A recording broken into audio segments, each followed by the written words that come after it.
Folks, hello and welcome to Tavern Chat. I'm your host, Eric Tenkar, your bartender in the OSR. With me tonight on not Triple D. Oh, it's right. It's the Random Party Generator, the RPG Live Cast. We have none other than Rob Conley, Mr. Bat in the Attic. We've got some discount codes in the bottom. We got some other stuff going on. Rob's going to talk. That's why we have Tim. Okay, Tim's the counterbalance to Rob. Tim Shorts, Gothridge Manor, and running late. I don't know why, but if you planned on watching this from Joe's live stream, you're not watching anything just now because Joe hasn't hit the button yet because Joe ain't here. No, he's not. But Joe the lawyer should be here shortly. So, folks, welcome. Thank you for joining us. So, Rob, this is kind of like a launch party, I guess. Yes, right? It is a launch party. It's the day where everybody gets to buy How to Make a Fantasy Sandbox and the Island of Pyade. Here we go. I'll do my part too. Yeah. I have mine, but I didn't come prepared. I'm sorry. You didn't get the memo. Yeah, maybe I am. Hold on.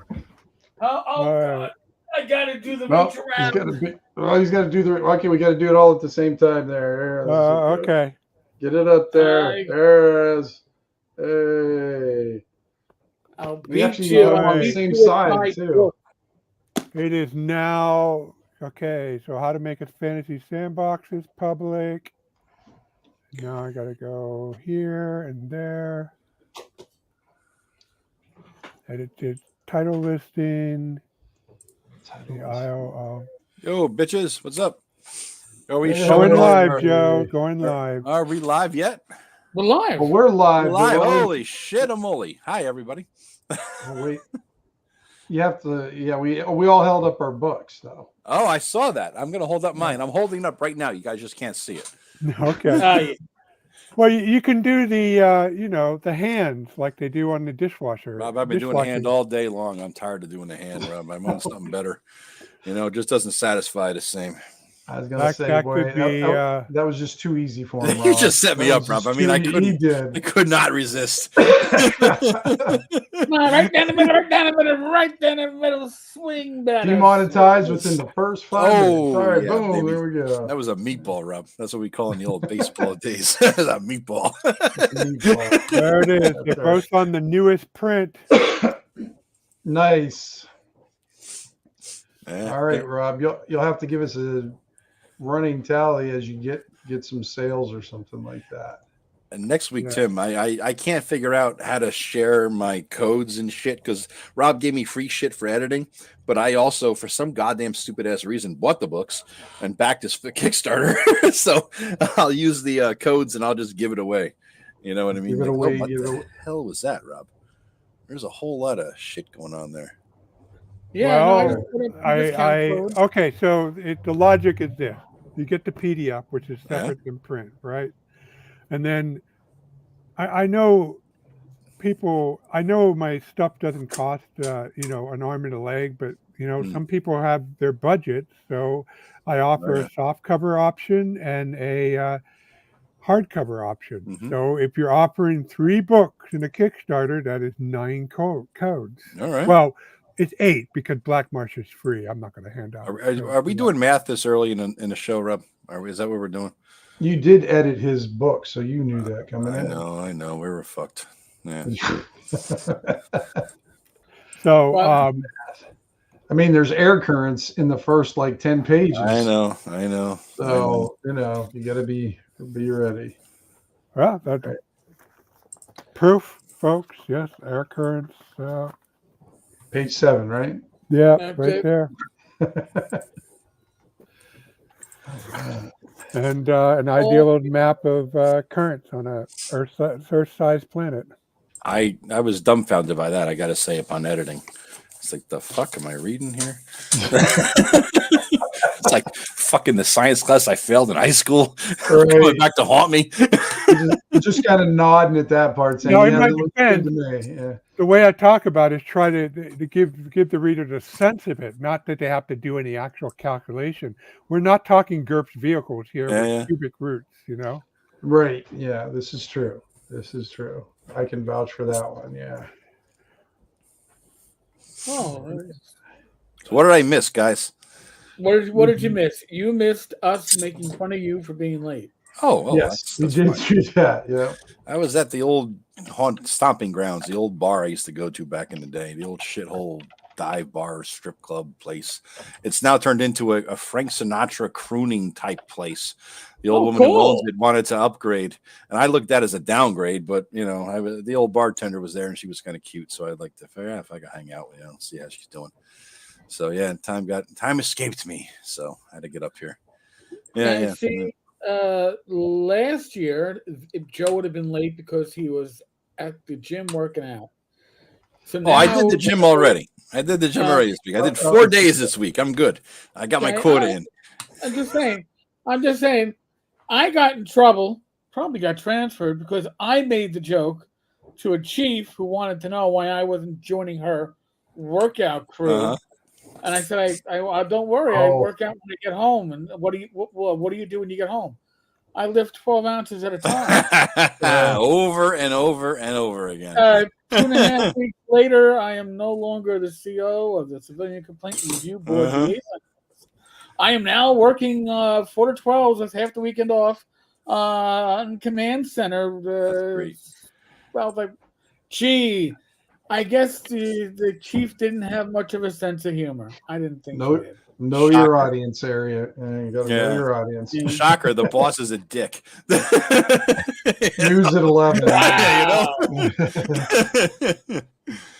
So one thing I did, if you look at the product page, that how to make a fantasy sandbox is already in Electrum. Rob will not be deterred.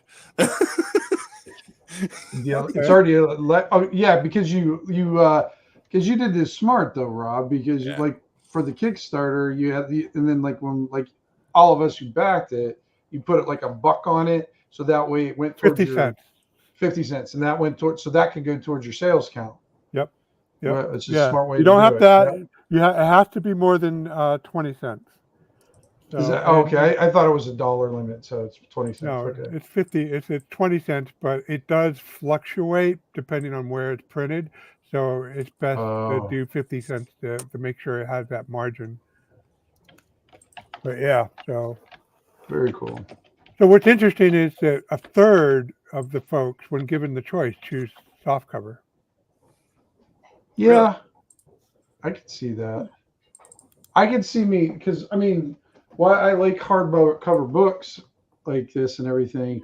The soft cover is, I think, better for table use, or just like this one. I think people use a lot more. Mm-hmm. So I think this one, I like probably How to Make a Sanity. I'll probably get this one in paperback because it's easier to crack the spine. Oh, there we go. And we got you need to Photoshop one of Rob's books in his hand there. I did Photoshop a dildo in his mouth one time, if I remember correctly. There was a. We're demonetized. Dildos do not demonetize. Dildos satisfy. So hold on. we are demonetized. Are we really already? What did I do? Yeah, what did I do? Hold on. Who knows? I'm gonna show you. I am not gonna lie. Is this a record? I will show you. I don't know if it's gotta be a record. Random party generator, limited monetization. What did I say? None. It had to be wrong. It can't be. Said it like 9 times in a row. What'd I say? Dildo? I'm not gonna. Yeah, again. Dildo is not bad. Dildo is like a fucking. Know your audience. Yeah, you just piled it on, Joe. You just piled it on. Just keep saying it. Yeah. Jesus Christ. It's a good thing I don't worry about monetization when it comes to my live stream. Right. I wouldn't do any. Jesus Christ. What the hell, man? That's some here. bullshit. Hey, first sale. How to make a Excellent. Nice, Rob. fantasy sandbox. They bought the PD, or they bought the hardcover. Got the PDF And, for free. Man. It's customer 442465, whoever that is. Oh yeah. Thank I you. know Sounds like a person. Borg designation or something. Yeah, it does. Yeah. 7 of 9 has purchased the fantasy sandbox. Right. I loved her, man. 6 of 9. I called her 6 of 9 back in the day. And She they was used a fucking- discount right. coupon. Yeah, that's great, Rob. Yeah, and then the other thing that you do that's like everybody used to do back in the day, but it seems like more people are getting away from it, is if you buy the book, you're giving the PDF, you include the PDF with the cost of the print, You ought to. which is, I mean, I'm not going to tell somebody how to do their business or anything, but it's something that I like to do too, because because you know what pisses me off more than, or not more than anything, but a lot, is like when we're demonetized, right? When the fucking Kindle copy, let her rip him. Yeah, when the fucking Kindle copies cost more than the goddamn hardback. Oh yeah, it's like what is your philosophy? Don't get me started on that. That makes me want to punch like something. Kindle. There's Kindle economics and there's paper economics. Right. Exactly. Yeah. I don't know. Yeah. The other day I was looking a book up, and I thought it was the hardcover price, and it wasn't. The hardcover price was like $10 less than the Kindle price. And I'm like, yeah. And it's a book that's been out for a while. It's not like a new release or anything. And I was actually looking for, it was a used copy. So the used copy was less. And the Kindle price, they thought it was still number 1 on the New York Times bestseller list, apparently. I don't know. Do you ever cease being number 1 on the New York Times bestseller list once you've made it? I remember early Twitter days back when I actually participated in Twitter in the early OSR shit. For some reason, I was early on Twitter, and all these people followed me, like Troll Lord Games and this and that, and like everybody followed everybody back then. Right now, nobody follows anybody anymore, right? Because they don't want the drama. But I remember they came out finally with the Castle Keeper's Guide, right? The Castle Keeper's book. Oh, it was like the DMG, and I remember bitching on Twitter, $35 fucking for a PDF. What the hell? And then Steve Chenault from Troll Lord. So we aggravated JoetheLawyer. Watch out. But I stand by it. I mean, that's a fucking ridiculous price, man. Yeah. Speaking of Troll Lord, I am pleased to announce that I avoided it.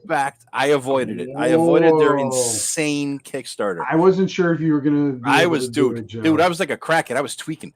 I was sitting there. My hand was on the mouse. Twitching. I was twitching. I was like, oh, I got the drool going. I was like, oh man, I need my fix. I need my hit.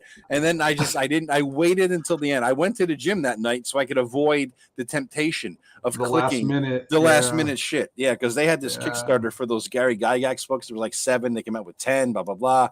I mean, the only bid that made sense was like the 450 level to get everything. And I'm like, fuck you. I get the value of it and all that shit, but I'm like, fuck you. I can't do it. I just can't justify it. And I backed everything they've had in the last 3 years. And I couldn't do that. I didn't bite on it. You didn't do it, Eric? Holy shit. Eric doesn't bite on something. He's like, I saw the print copies and in the store, and I flipped through them, and I hate to say that they're not his best work. I went through some PDFs that I miraculously found on my hard drive. I don't know who put them there. The hard drive, PDF berry. It just happens for you. I know. Conley. But anyway, I found these things, and I was just like, they're pretty good, I guess, in a way, but not vital, and I can't see myself ever using them that much. They were good for the time that they were written. Yes, good point, Eric. Good point. I have this one, and I actually like this one, the Living Fantasy one. Okay. Yeah, this it's not bad. It's actually kind of. You got the hardcover, Tim? Yeah, it's a hardcover. Oh, nice, dude. Nice. I think they all came in hardcovers. Oh, okay. I didn't know that. Yeah. Did you buy it when it was like being sold after its prime, I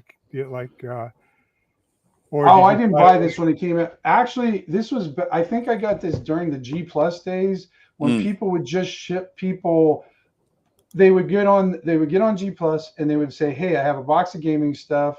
First one who replies to this, I'll send it to you."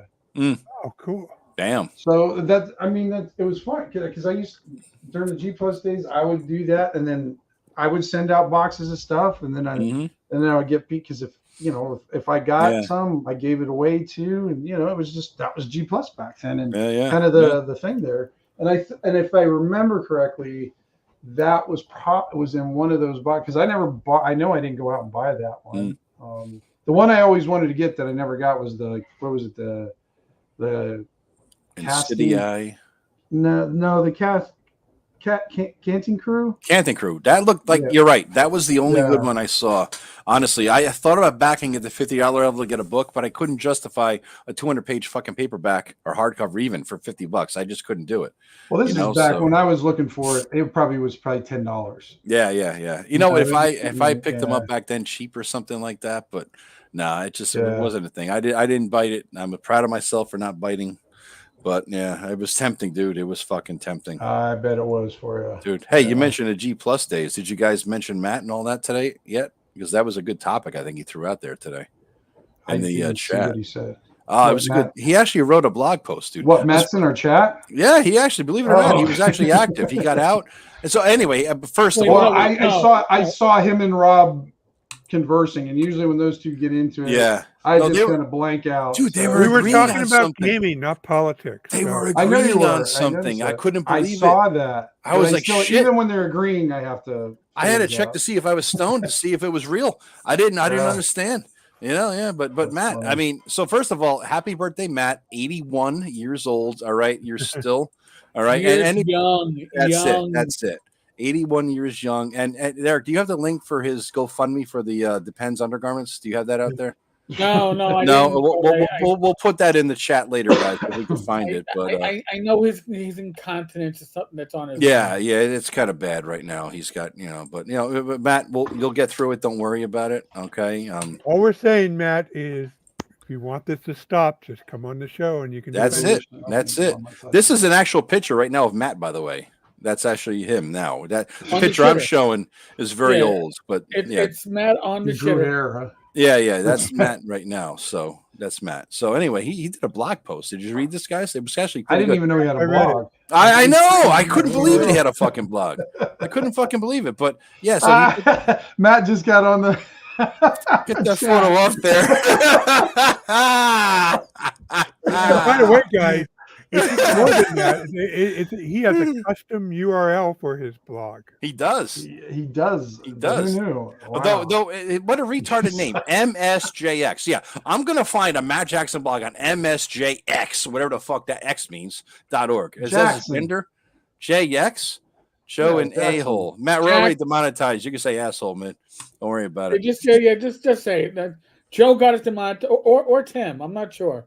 I think it was Rob. I didn't do anything. I think it was Rob. I know he's posting regularly. I waited until Joe demonetized it. Well, I didn't know he had a blog. He has a whole bunch of April posts. Well, he's posting regularly because he's keeping that fiber up at his age. I mean, well, that's the thing too. I mean, he had this blog post I'm going to read in a second. It's only like 100 words, but it took him a week and a half of his arthritic hands to type it out. So I figured we owe it to him to read it to him out loud. You know what I mean? So Joe's an a-hole. Yes. Thank you, Matt. So anyway, this was actually a good post. And me mentioning, Tim, you mentioned the G Plus days. Yeah. So I like this part here. I am not an eloquent man. That was the highlight of the post. I thought, to me, really the most truthful aspect of it. Did you guys, take a look at it? So normally I would try to read this in the voice of Matt, but I can't channel an ancient man. So I'm just going to read it out loud. All right. So I have been thinking about this for quite a long time. And though I'm not an eloquent man, yes, I thought I should put these random and chaotic thoughts down in pixels, whatever a pixel is. What's a pixel, dude? Anyway, a sort of my journey. Yeah, really. Yeah. A sort of my journey in creative endeavors, or he creates shit. Anyway, this is somewhat rambly, of course, because you're old and senile, and covers a lot of random thoughts and ideas. I feel my thoughts on gaming have come full circle in a rather strange way, but somehow I am back where I started. At least I hope so. Some may not view that as bad. Some may view it as good. I think it is good. God, he sounds like my grandfather. You can be the judge, but here I am. This may also piss some people off as they may view this as me attacking what they are doing. Maybe I am. This is like the beginning of Dostoevsky's Underground Man. Really, it just has that same kind of vibe. But what the hell is he talking about? Wow, that's a good reference, Joe. Right? You got that. I knew you would get that, yes. Tim. Right? Doesn't it sound like that? You read 3 pages in, and then you find out he's full of shit.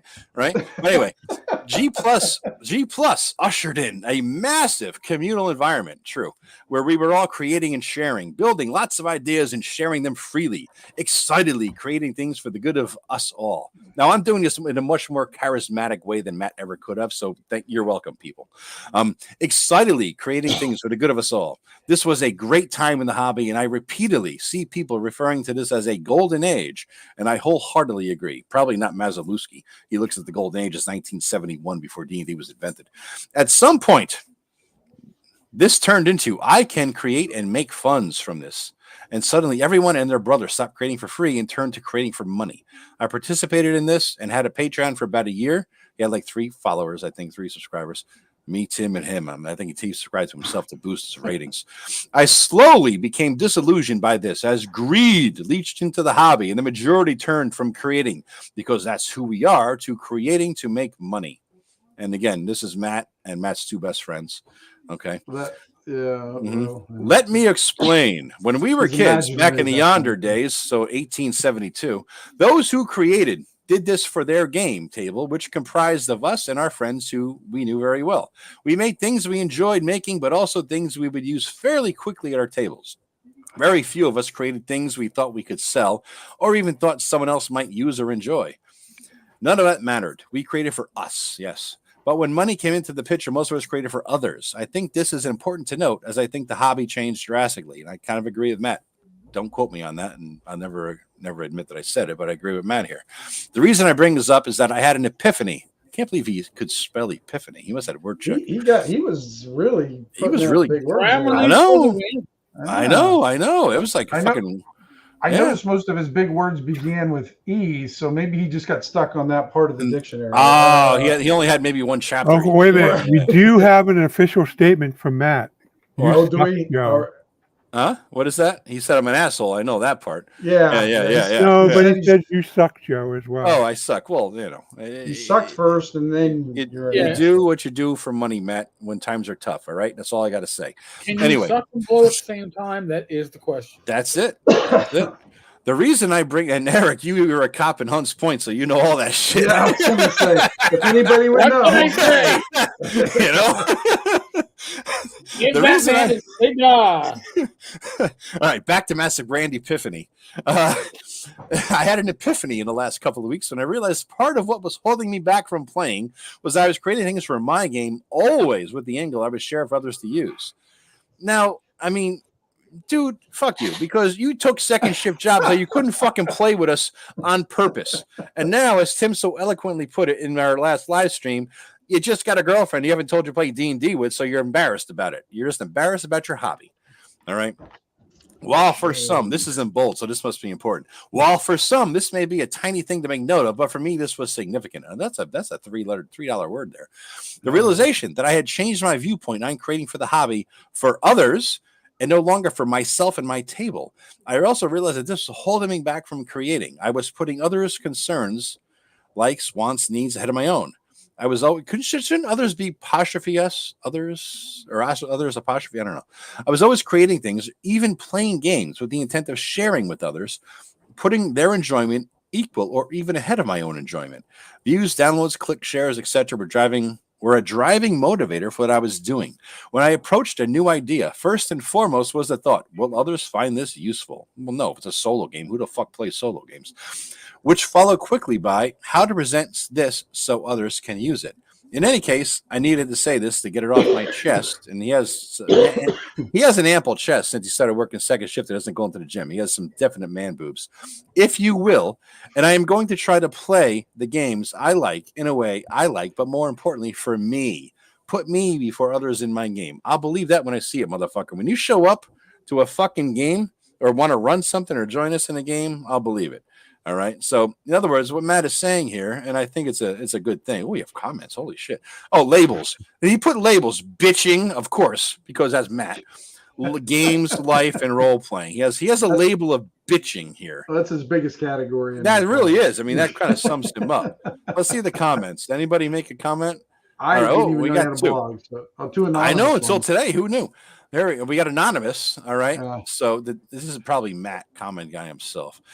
The downside of creating purely for your own table is the majority of my material I'm unable to freely share, since I'm always incorporating bits and pieces of other people's work into my own and never keep track of what is original. Blah blah blah. Yeah, that's true.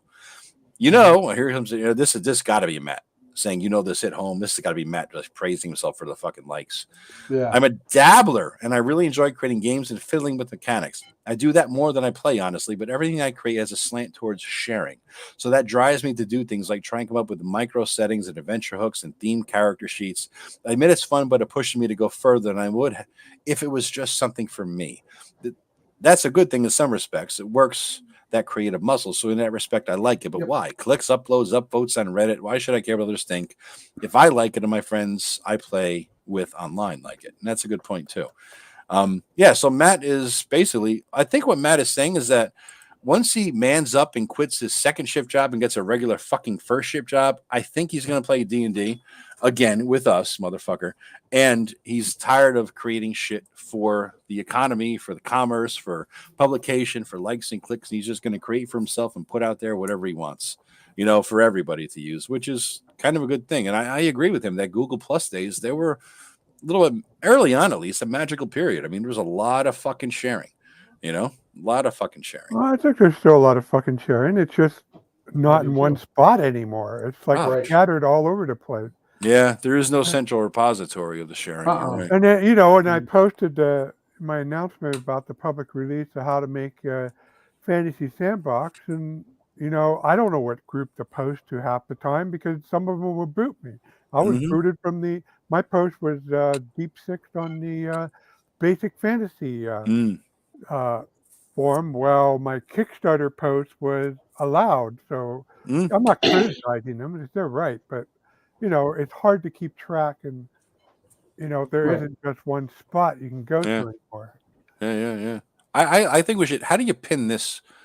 How do you pin this, Eric? Is there a way to make this like forever? No. Kind of like the Joe SR thing. I think climbing that mountain. My first of 2 subscribers to my channel. Oh, he wasn't your first? I thought he was my first, but he was my first of 2. Remember last week? Oh, first of 2. Yeah. Oh, that's right. Yeah. Eric, did you see we got $45 in super chats, me and Tim, last week on Monday? No, awesome. Holy shit. I couldn't believe it. Tim had to shake his ass. I showed some man boob, but it fucking paid off, man. $45 fucking dollars. It was awesome. It had more to do with Daniel being on our show than anything. It was else. awesome. Yeah, he's a good guest. We had Daniel from Bandits Keep. And so, he was a good guest. We had a good time talking. Well, before you change the subject, let's get let's get back to Matt. Yeah. You just read 45 minutes. I was trying to pump for super chats for Eric here to make up for the demonetization. So anyway, so I kind of sympathize with Matt because sometimes I find I find myself getting jealous of the relative success of other people. Publishing in the OSR because some people do phenomenally well, and I think to myself, why I can't do that. And then, but the realization is, there's a couple things. Like I'm learning. Believe it or not, I'm learning disabled when it comes because of my hearing loss when it comes to the English language. What? So I have to be careful about my writing, or it just gets out of control. And as you've seen some of my stuff where I don't bother editing it. It gets pretty bad. And I went through a bottle of fucking tequila, Rob, editing your shit, just saying. But yeah. Thanks, Joe. Thought I got it to you in better shape than that. But yeah. But but I came to peace with it a couple years back, and I'm gonna write what I write, and it's gonna get done when it's done right, but not I'm not going to look for super perfection, but I'm going to get all the pieces that I think are needed, and that's the way it's going to be. And if that means one release a year, then so be it. Yeah.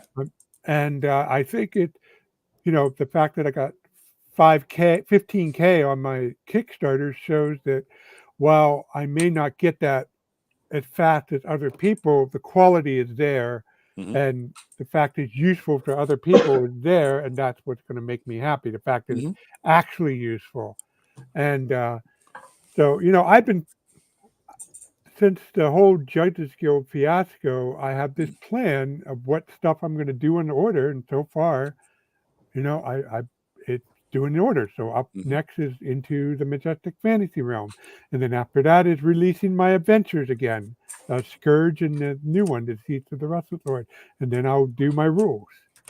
And I have stuff that I know that could be better sellers, like my D&D 5e Majestic Fantasy rules, and they're 80% done. And I enjoyed the world building that went into those, and I enjoyed playing it, like the 5e campaign that I ran for you guys. And the 5e campaign I'm running for another group right now. But, I don't feel a need to do that extra 20% to get it to where I think it needs to be to release to share for everybody. Right. Because it's a lot of work, and I got other stuff that I enjoy more creatively that I'm working on. Yeah, by the time you get it out anyways, it'll be 7th edition. So yeah. It'd be kind of fast. But so Eric, I mean, so because you published your Swords of Wizardry Light, what was your reasoning for that? Does that, like what Matt said, reflect with you? I don't think it reflects. I mean, I think we're a poor sample for what Matt is, what he talked about. I mean, because none of us really do it for that. Right. I mean, Swords and Wizardry Light, when I retired 8 years ago, I had the idea of putting together a viral OSR RPG that can be dropped off at a game store or a library and presented on one sheet of paper. And it would have enough rules that if you had played D&D in the past, it would feel familiar, but not so much in the way of rules that you went, I can't deal with this. And then that, when I was told, hey, you can build it off the Swords and Wizardry rule set, I was like, holy shit. Yeah. Getting it down to 4 pages was a real holy shit moment. You did a good job, though. It's a good set, dude. It's a good rule set. Thank you. But, I mean, I did that because I wasn't doing it for me. I was doing it because I thought this was something the community could use. My niece thought I did it for her. She was almost 6. She's like, Uncle, you could teach me how to read, and then I could play D&D. Because she was excited at the small set of rules. But I did it because I felt there was a need for it, and I felt passionate about it. Yeah. And Zach Laser did the layout, and he did the great idea of players material on the outside, DM facing on the inside. Yep. But I wasn't worrying about making a profit. Yep. Wizardry Light with myself and James Spahn. Just so you know, Eric, I've probably given 20 of those copies away. I bought a big bunch of them on Amazon one time, and when I went to conventions, I gave them away to everybody that I played with and other people who were interested in it. So it's a great rule set, and one of the priorities when I was designing it was, how do I present leveling? To me, that's what RPGs are about. Character improvement. Quick starts don't show any kind of character improvement. How do I show what a campaign could potentially be about in 4 pages? We were able to show it in 4 pages. But I wasn't doing any of this for money. It doesn't drive me. I got a pension. I'm happy with my pension. I'm sure if the economy still sucks balls in the next 10 years, I'll be in my 60s going, I need to make money off the hobby. Yeah, exactly. The pension goes up 2% a year. The economy inflation goes up 12% a year. Yeah, so there we are. And the nice thing is, when not only, I mean, you offered it for sale, but the sales you make are not so much lucrative money-wise, but they are lucrative validation-wise, because it's a gold seller. That's only 4% of the products on Drive-Thru RPG reach that level of sale. I didn't even realize that. Swords of Wizardry Light itself is free. Frog God did Right. 2 print runs. I think first was 3 print runs. There was a 250 print run for Game Hall of 2016, I guess, or 2017, 2016. And then there was, I think, the initial 5,000 and the second 10,000. So, Wow. I mean, thought there was a to be clear, 10,000 Eric, one. I'm talking about Continual Light. right. No, I got Continual you. Light Yeah. is a gold seller, which means a didn't lot even of people find it useful enough to plunk down $3, a minimal amount, but still they had to make the effort to plunk down $3 to buy a copy. I mean, I'm very happy with the reception at ShireCon. I had somebody come up to me with his printed at home and bound copy, and this is what he runs his home campaign on. And it was really, it's a great validation. Yeah. But again, I can do that because I don't have to make a profit off it. Yeah. There are people who need to make a profit off the hobby for reasons such as you got kids and maybe you got a special needs child at home. You want your wife to be home, so you got to get that extra income. I mean, even beyond that, Eric, look at Jeff Talanian. It's a full-time job for him to do this. Yeah.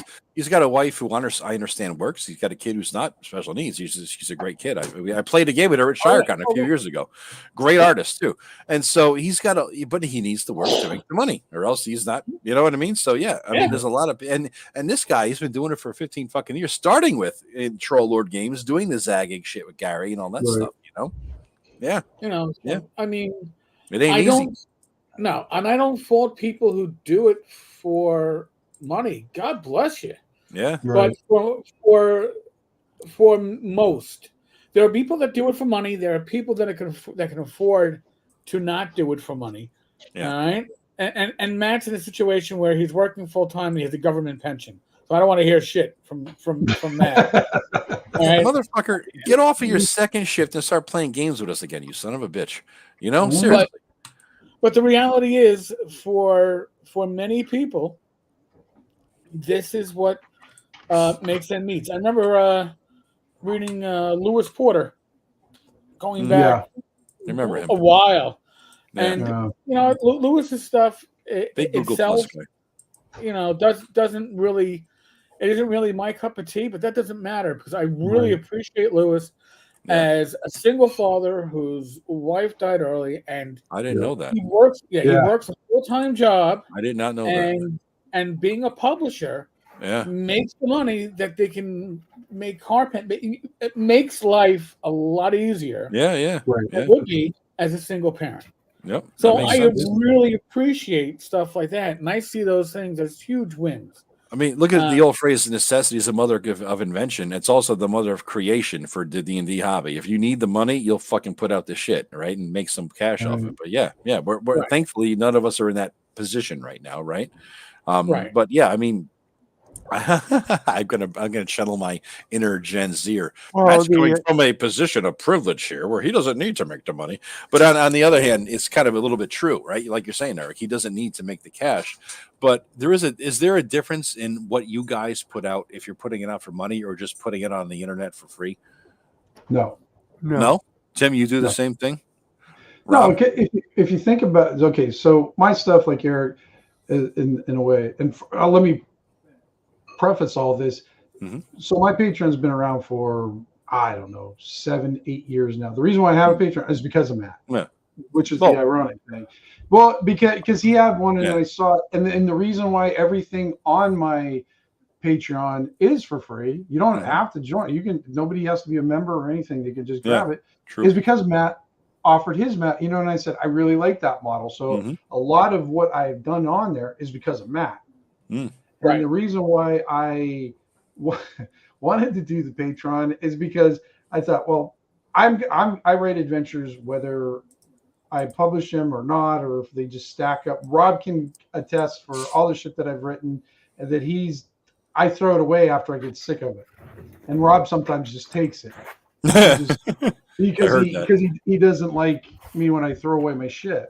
I don't blame him. No, that's good shit. I mean, I got they're treasures, dude. But a lot of the times that I use my Patreon for, so I can buy other people's stuff.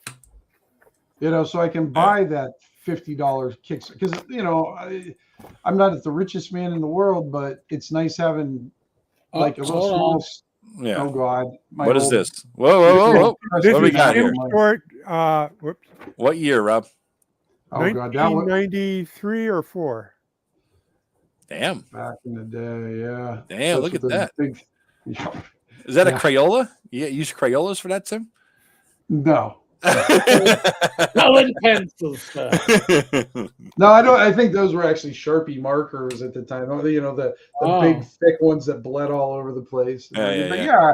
I mean, but when I make stuff, it's I kind of use the old what's his name, Gabriel Garcia Marquez kind of technique, and you guys have heard me talk about this. Is like when I write an adventure, a lot of times I picture one of my friends that's going to go through I'm writing it for a friend. Interesting. So I will write. I'm not writing it for a crowd. I'm not looking to sell it. I'm not looking to do any. I'm just here to make the creation, and I want to make a cool adventure for Eric. Today I'm going to make a really cool adventure I think Rob will like. Today I'm going to make an adventure that'll fuck Joe over. Well, That's what I go. Wait, That's really Yeah. every adventure. So that's which one did you make for me? What's that? Which one did you make for me? Just out of morbid God self damn, he made a whole curiosity. campaign for you for Snickers. No, I mean an adventure though. I was Which going to adventure? say, oh gosh, Joe. The problem is like when I make them, Yeah. but like with when we were talking to Daniel the other day, Yeah. me remembering what I wrote, I have this ability that Yeah. as soon as I write an adventure, it kind of gets. Look, I can't even remember what freaking maps I have, Joe. I know, You use I it know. against me. Dude, I'm So the me, you're same way. trying to remember. I kind of exited. But while I see what, and it has, especially with Kickstarter. I mean, really, I think the Kickstarter part of it has Yes. definitely commercialized it, and I could tell from the thing that I've seen in the commercialization part that kind of affects me more than anything is in the zine part, because zines have went up. Mhm. In my small sample that I've done, the Zine Quest 1, most zines were around like we'll just say $10 or something like that. I remember that. Zine, Yeah. Zine Quest 5 now, they're close to 30. They're between $25 and $30. For a fucking That's zine? Yeah. Oh, come on. Yeah. That's bullshit. It's well, because they're all going for this very high gloss professional look. They're not they want to push the boundaries of stuff. But I like having a zine that I can't remember what's his name, Jack Shear. You guys remember Jack Shear? Name. I I don't remember what he did. He was the one who wrote like the Devil. God, he had some like America back in the day. He did some really innovative shit back then. But he put out this series of zines. I want to say a year or two ago, called what was it called? Strahd Loves, Man Kills, and it was 5 Eve Ravenloft zines, but they were all $8 or something like that, and there was nothing fancy about them. There was no cardstock. It was just paper stapled on paper, and oh my gosh, I just fell in love with the simplicity of the zine. It was just, I was like, this is what I miss. This is what I fell in love with back in the day, where I appreciate all the hard work and all the fancy stuff and all the stuff on today's zines, and all that. But it's not what I fell in love with. It's become a digest size, highly professionalized module. It is, yeah. You know what I mean? It's all it is. There's nothing wrong with that, but it's not a zine though.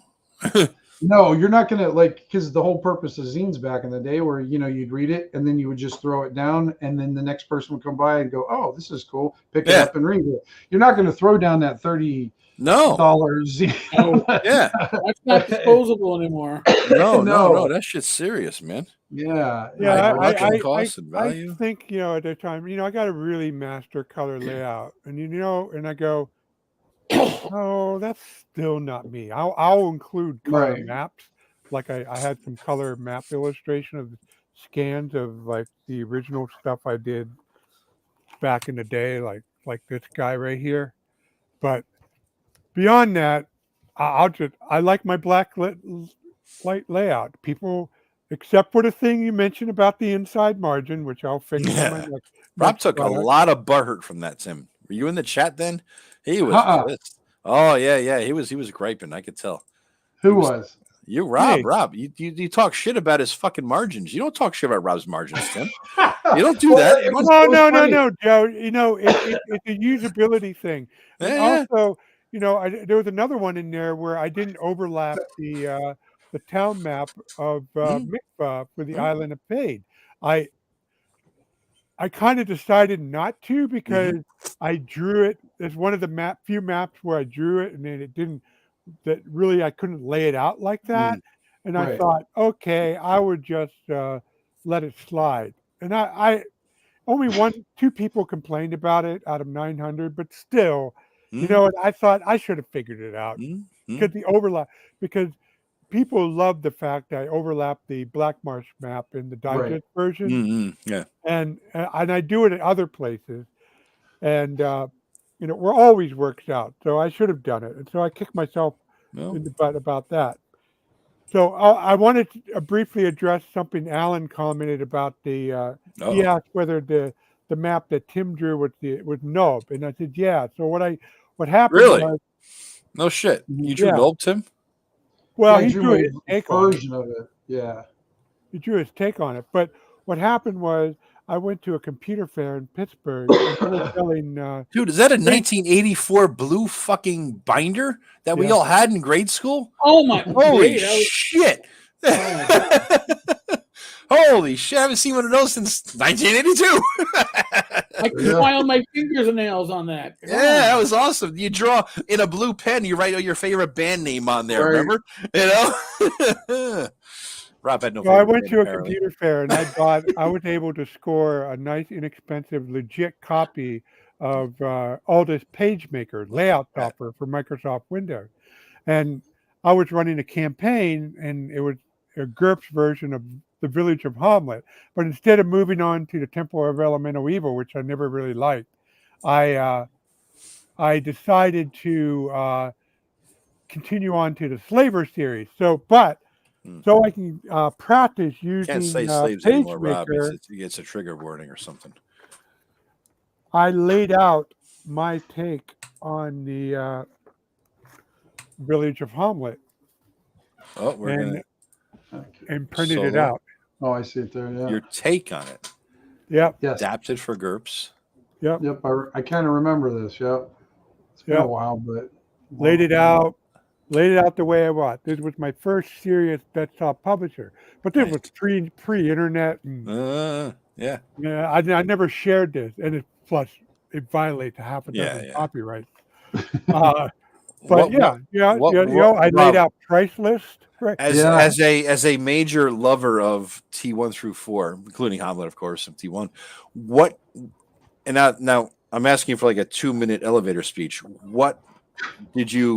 How did you change it? What was your take as to how it was different than the original? I'm not looking for the monologue. I'm looking for a speech. There's more conflicts in town. The main one being with. Oh shit. I'm sorry, Eric. I'm sorry, Rob. I did that. It was my bad. Okay. The main one being that the Hamlet villagers didn't really care for the workers on Rufus, and I forgot his companion's name. Yes, Castle. So they were discriminated against, and the workers were getting fed up. And one of the things the PC had to deal with was a near riot by the workers when when the tavern of the Welcome Wench cut off their beer. You Marxist motherfucker! You Marxist.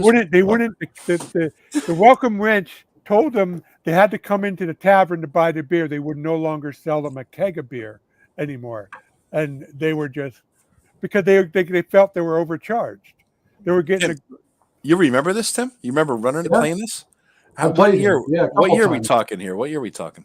Oh gosh, that must have been maybe early 2000s, Rob? No, or was it even 90s? It was early 90s, man. The Zoo Crew. Was it early 90s? Oh wow. Pepper Camergard and the Zoo Crew. Now, did you remember? That's right. The Zoo Crew was in this one. Yes, I do remember that now. Tim, did you ever play T1 through 4 as written? And if so, how would you compare the two? Okay, yeah. Okay. First of all, I had issues with the Temple of Elemental Evil because it Okay. took too fucking long to come out. Yeah, dude. I had T1 and then it said T2 coming soon at the end of that module. And Yeah, I waited 9 years and later. I waited and I waited and I waited. And then finally, it's Yeah, sort of yeah. like the Guns N' Roses album. You've been waiting to come out forever, and it comes out and it's like, I'm over it now. I don't care what they have to say. So that's kind Did of you what just say happened Guns with N' Roses while living in a house with Ivy shorts? You just said Guns N' Roses instead of Bon Jovi. Well, she's the person from Jersey, not me. I just figured you want some fucking credits in the marital bank, dude. You know what I mean? Hey, just throwing it out there in a podcast will get you at least 3 credits. No, I got that. I got that. You got it covered. I got Look it at him. Sit back. I got that shit covered.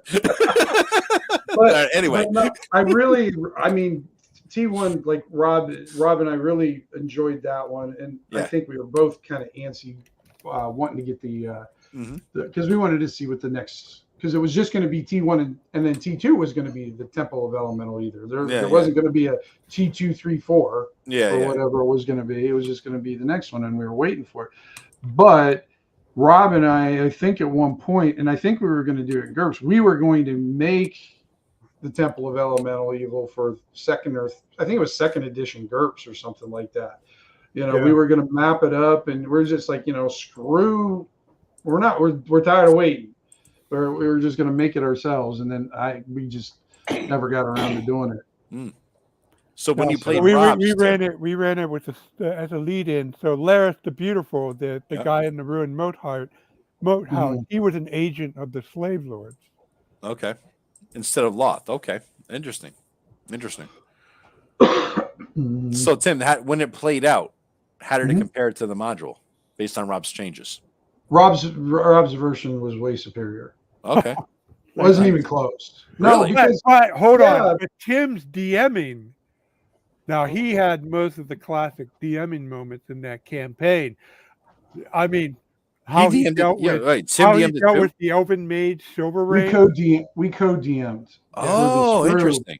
So what would happen is, like, Rob would run part of it, and then I would run part of it. But like if I wasn't playing or DMing, I would usually become like maybe a NPC or something like that. Okay. Hireling or whatever. Yeah. And that helped, like, if Rob had something to do, and it took the load off of all of it going on to Rob, because the zoo crew that we ran, they were a chaotic bunch of they were like hobos? Well, they were like 8th graders. Oh, okay. I mean, these guys are just like but there are 8th graders whose chronological age was in the early 20s. Yeah, that's what I'm thinking. Exactly. Based on the year you're talking here.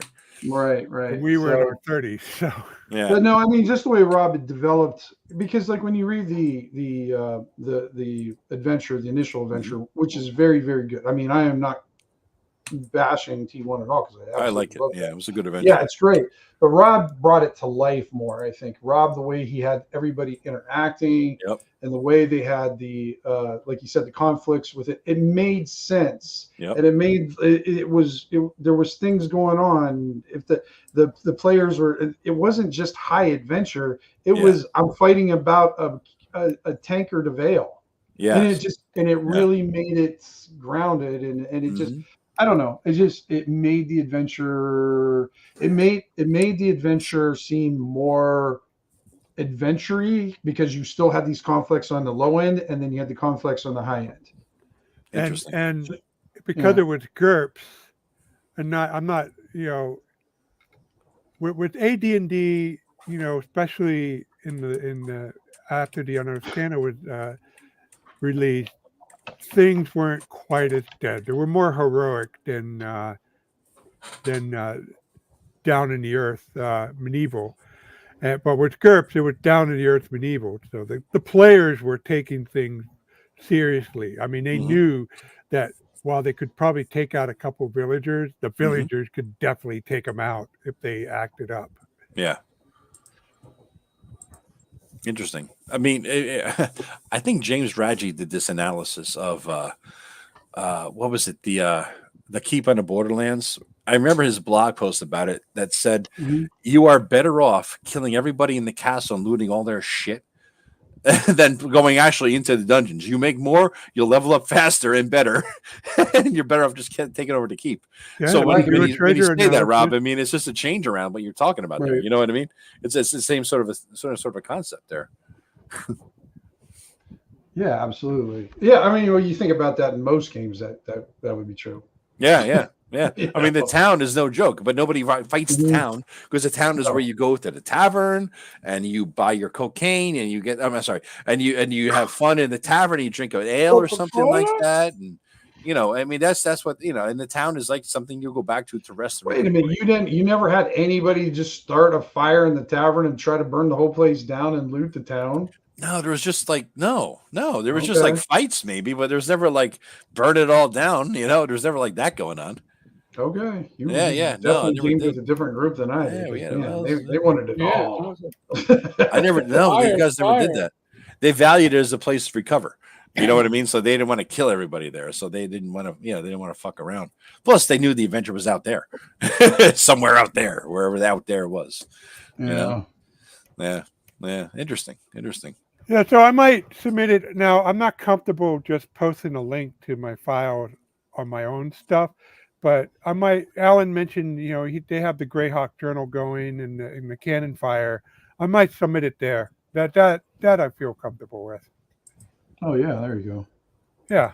Scan it all in, man. Just realize, Alan, it's GURPS, so It's curved. Right. Yeah, and the nice thing And about it too is he expanded on all the if I remember correctly from your example too, Rob, you kind of all the price lists, all the selections of stuff is much more detailed and everything in there too, and it's expanded quite a bit. So yeah, and basically it's the conversion to D&D. It's kind of straightforward. You just take whatever the point totals I get, divide it by 25, and that's their level. And their class is usually it's pretty obvious from their skill set. Yeah.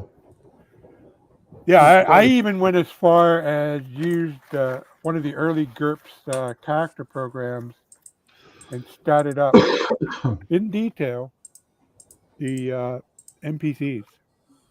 Oh, wait. Oh, wow. Let's solo view this thing here. Yeah, I was gonna say it's Wow, not Rob. focused on there, but That's yeah. like, that's my guy.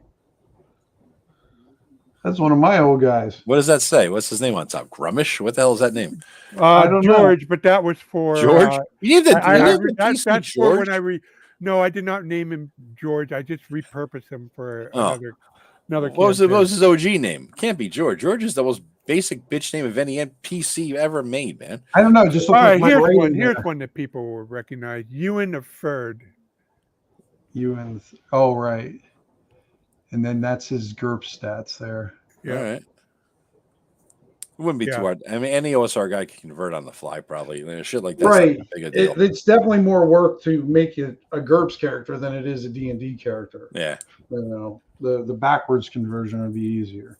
So, Rob, will you put that out for free? I think he was a third level character, so he has 95 points. I spent 95 points on him.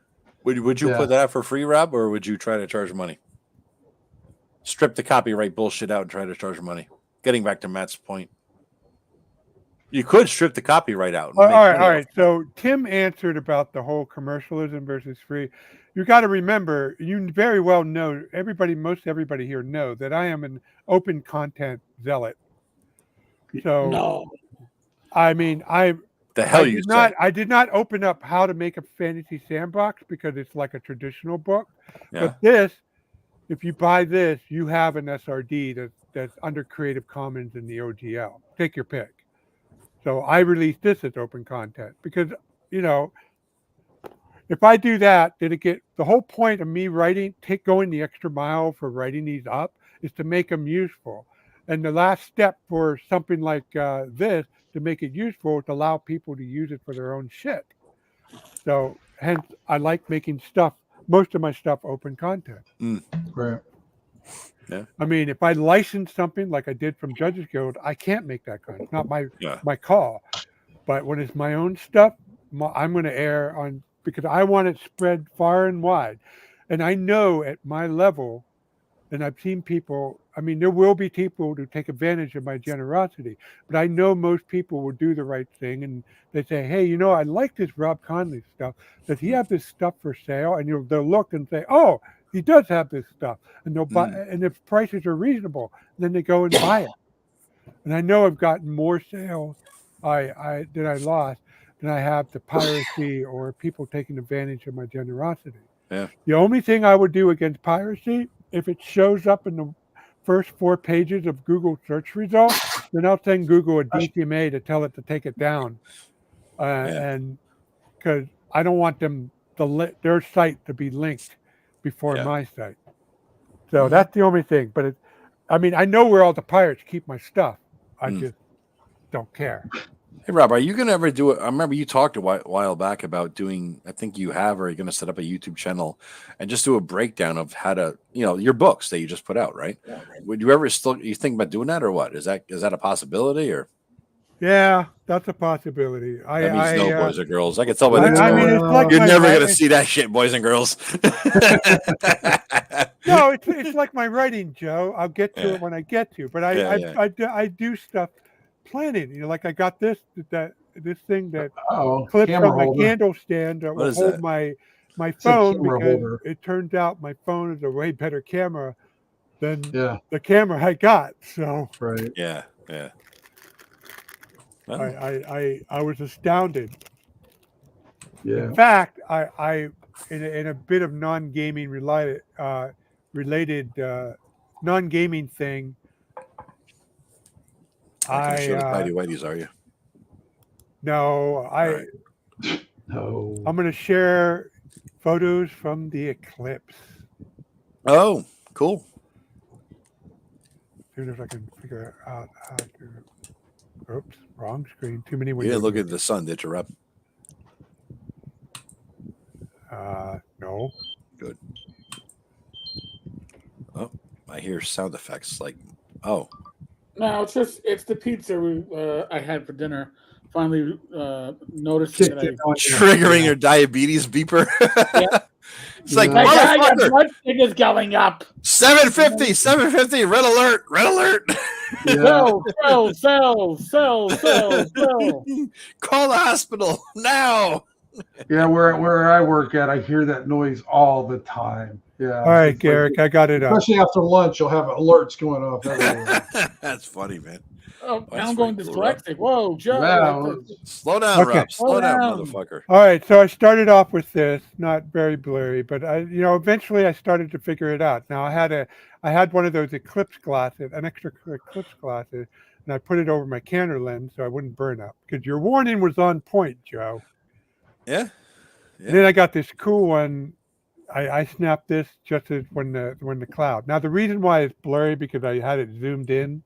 So I can see what the hell I'm doing. Because I had this, and then we progressed. This is when it's about to happen. That's not a good one. Almost there. Is the view from hell or something? That red one, Rob? I mean, you in the Avernus or something? What was that? Something like that. And then the eclipse happened. That's cool. And I got they weren't kidding. The clouds did clear up. Yeah. And I eventually got these two, which I consider the best. That's a good one right there, man. That's a great one. You got that red one around it. And there's it reemerging, and I had to go back to work, and that was then I also did a little science for my work crew, and so this is a paper plate punchless holes held about 2 feet away from that paper plate, and you can view the eclipse with your naked eye, which on the plate like that. All right. So anybody blind at work? Did it work? No, but we yelled at, hey, put your glasses on, man. Oh, okay. Because it was cloudy, so some people just went that. And it could have been an insidious plot by Rob to blind everybody above him on the corporate ladder and just move up. So I had to ask. I do not want that job. No. No, I'm happy being the head programmer of where I work. I get to deal with technical issues, not personnel issues, and that's where I'm happy enough. Lightweight. So here, I make useful stuff for people who want to cut metal. Okay. I'm going to throw Any more something sales, out there. Rob? Huh? Any more more sales? Oh, yep. Better check. Let's do a sales check. Da-da-da.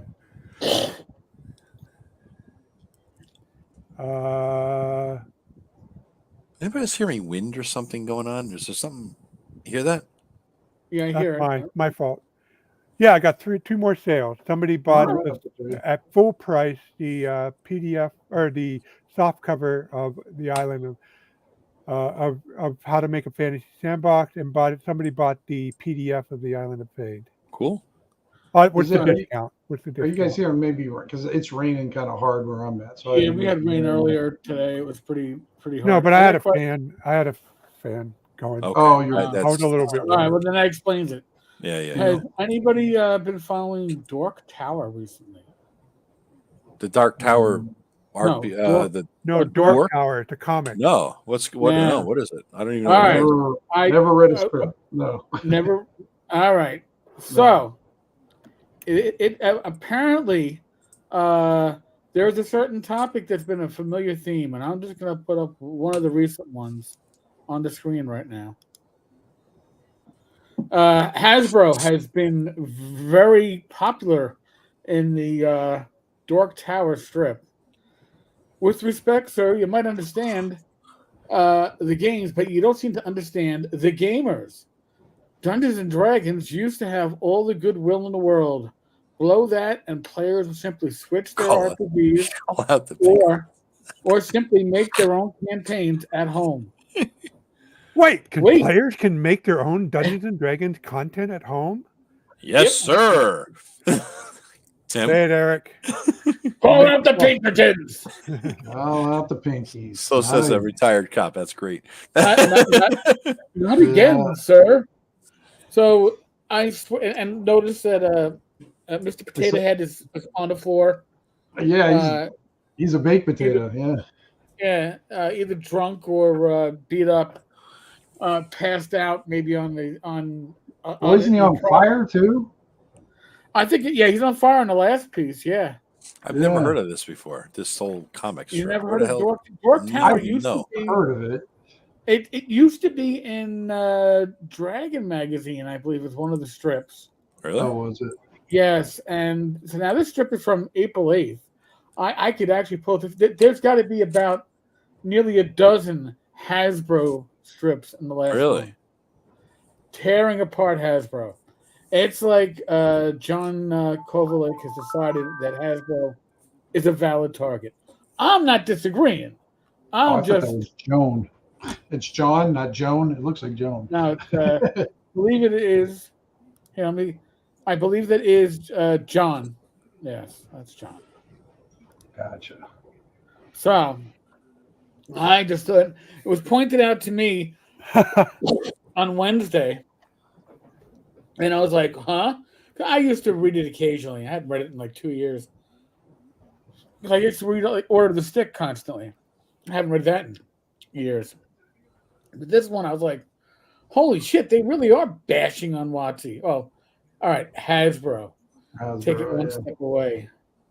But no. Well, they're making it easy. I mean, Alan, be good. Yep, see Alan. Bottom line, Camera, whatever the reason, sales may be declined. We need to make drastic cut. Nothing and nobody's off limit. We need to be lean, mean, game making machine. We need to save and whatever and wherever we can. Let's start with fewer sides on a D20. Let's not, sir. I mean, honestly, they talk about firing people. I was, again, I've commented on WotC, especially on Wednesday nights, numerous times. But to see others making really nice cutting observations, it brings a little shot of Freud into my smile, my mouth. Sorry, it just does. Yeah, and just so you know, some of these beeps that you hear going on right now is Matt complaining and crying like a little bitch. I saw that. You saw that? Yeah. Yeah. Oh, Well, you I guys answered talked a them, lot so- about me. So I actually popped in. I thought it said poop. I thought it was poop. I did too at first. Yeah. I popped in. Yeah, picked up my blog. Yeah, Matt, we didn't know you had a blog, dude. We would have talked about you on your blog a lot earlier if you told us you fucking had one. I mean, Jesus, dude. So yeah, Matt's whining, guys, that we talked about him like a little bitch. I mean, you think that army, after 78 years in the army, you think he'd be a little bit tougher.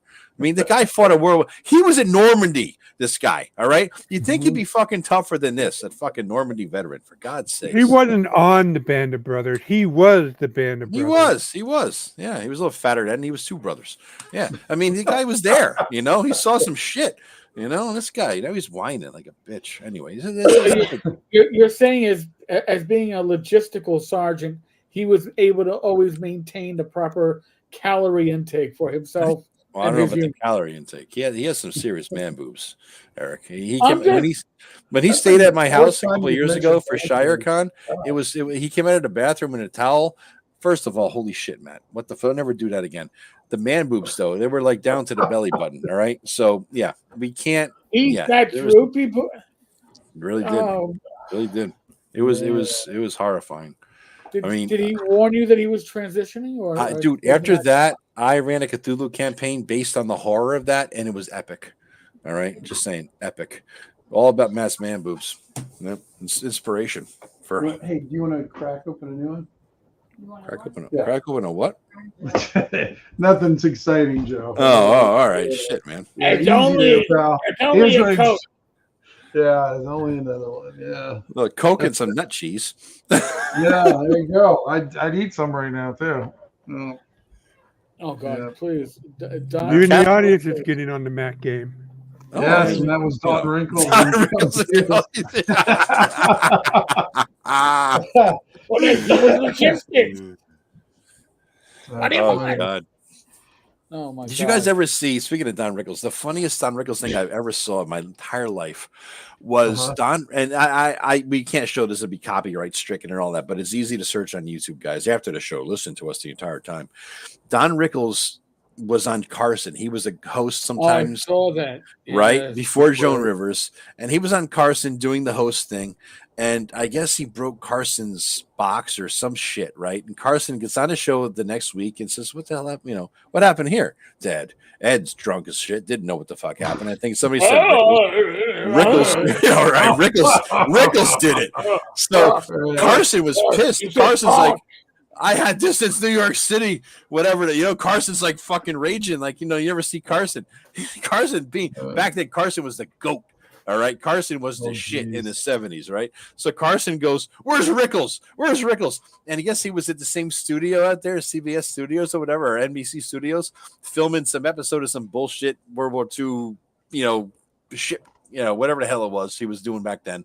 And Carson like, where's Rickles? PTO Sharkey, probably. PTO Sharkey. Yes, I think that was it. Right. So he goes back and he's like, he has the camera. And he goes, follow me. He's like, oh, fucking like Gandhi, like he's like fucking Genghis Khan. Follow me. So he rolls out with the cameras behind him.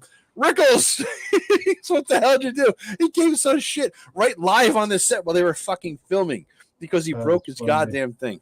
You know, Jesus Christ. They had a great fucking rapport, man. The two of them were perfect. Straight man, comedian. It was absolutely a perfect mix. They should have fucking done a movie at some point, you know? Anyway, anybody under 40 has no idea what I just said or talked about, so sorry. But do we have anybody under 40, Eric? What is our audience? Actually, I haven't checked our demographics. I wonder. I'm just curious. I know what mine is, and it's like everybody 50-something plus, I think, you know? Right, what are you asking? I'm eating. We're trying to figure out demographics, Tim. Like, who are our peeps? How old are our peeps? Are we talking to the geriatric crowd? Or I think we're in the Centrum. The Centrum audience? Yeah. All right, let's see. All right. So, age and gender. Anybody want to make a guess on wait. gender? There's no such thing as gender anymore, Eric. There's no such thing. You can't say that. You can't even say that. Should I share this? Go ahead. I'll do mine after you do yours. I'll show mine if you show yours. No, I was going to say, here we go with the show and tell. It didn't work back in school, Joe. It's not going to work now. Dude, it got me a tug, all right? It got me a tug in 3rd grade. That's all I'm saying. And all I'm going to say is, damn it, where's Tammy when we need her? 0. What's your age, Eric? What's your age? What do you got? All right, you got some 25s? Wow. Yeah. All right. Nobody over 65 watches. I don't understand that, man. We're pretty close, Eric, but I have more 45 to 54. I got nobody 55 to 64, you old bastard. So really? Here. Here. So I don't know how to do this side to side. So take a quick look. Eric has 9, 16, 51, and 22. All right. So let me share my screen. Hold on. All right. Porn is turned off. How do I share my screen now? Let's see. Google Analytics. Okay, here we go. Yeah. So Eric, I got nobody in that other range. Oh, let me make it bigger. Is this for one person, or is this for? This is my channel. This is my channel. You have no females that watch. None. No women ever watch me. I am not surprised.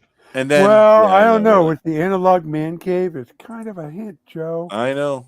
I had a sausage fest. But look, Eric, I got nobody in the 55 to 64 range, and I got more 25 to 34. That means the hot young chicks love me, Eric. That's what that means, because they haven't seen me because I never go on camera. I hate to say it, but it's chicks, and I'm going to just leave it at that because you've got 0 females.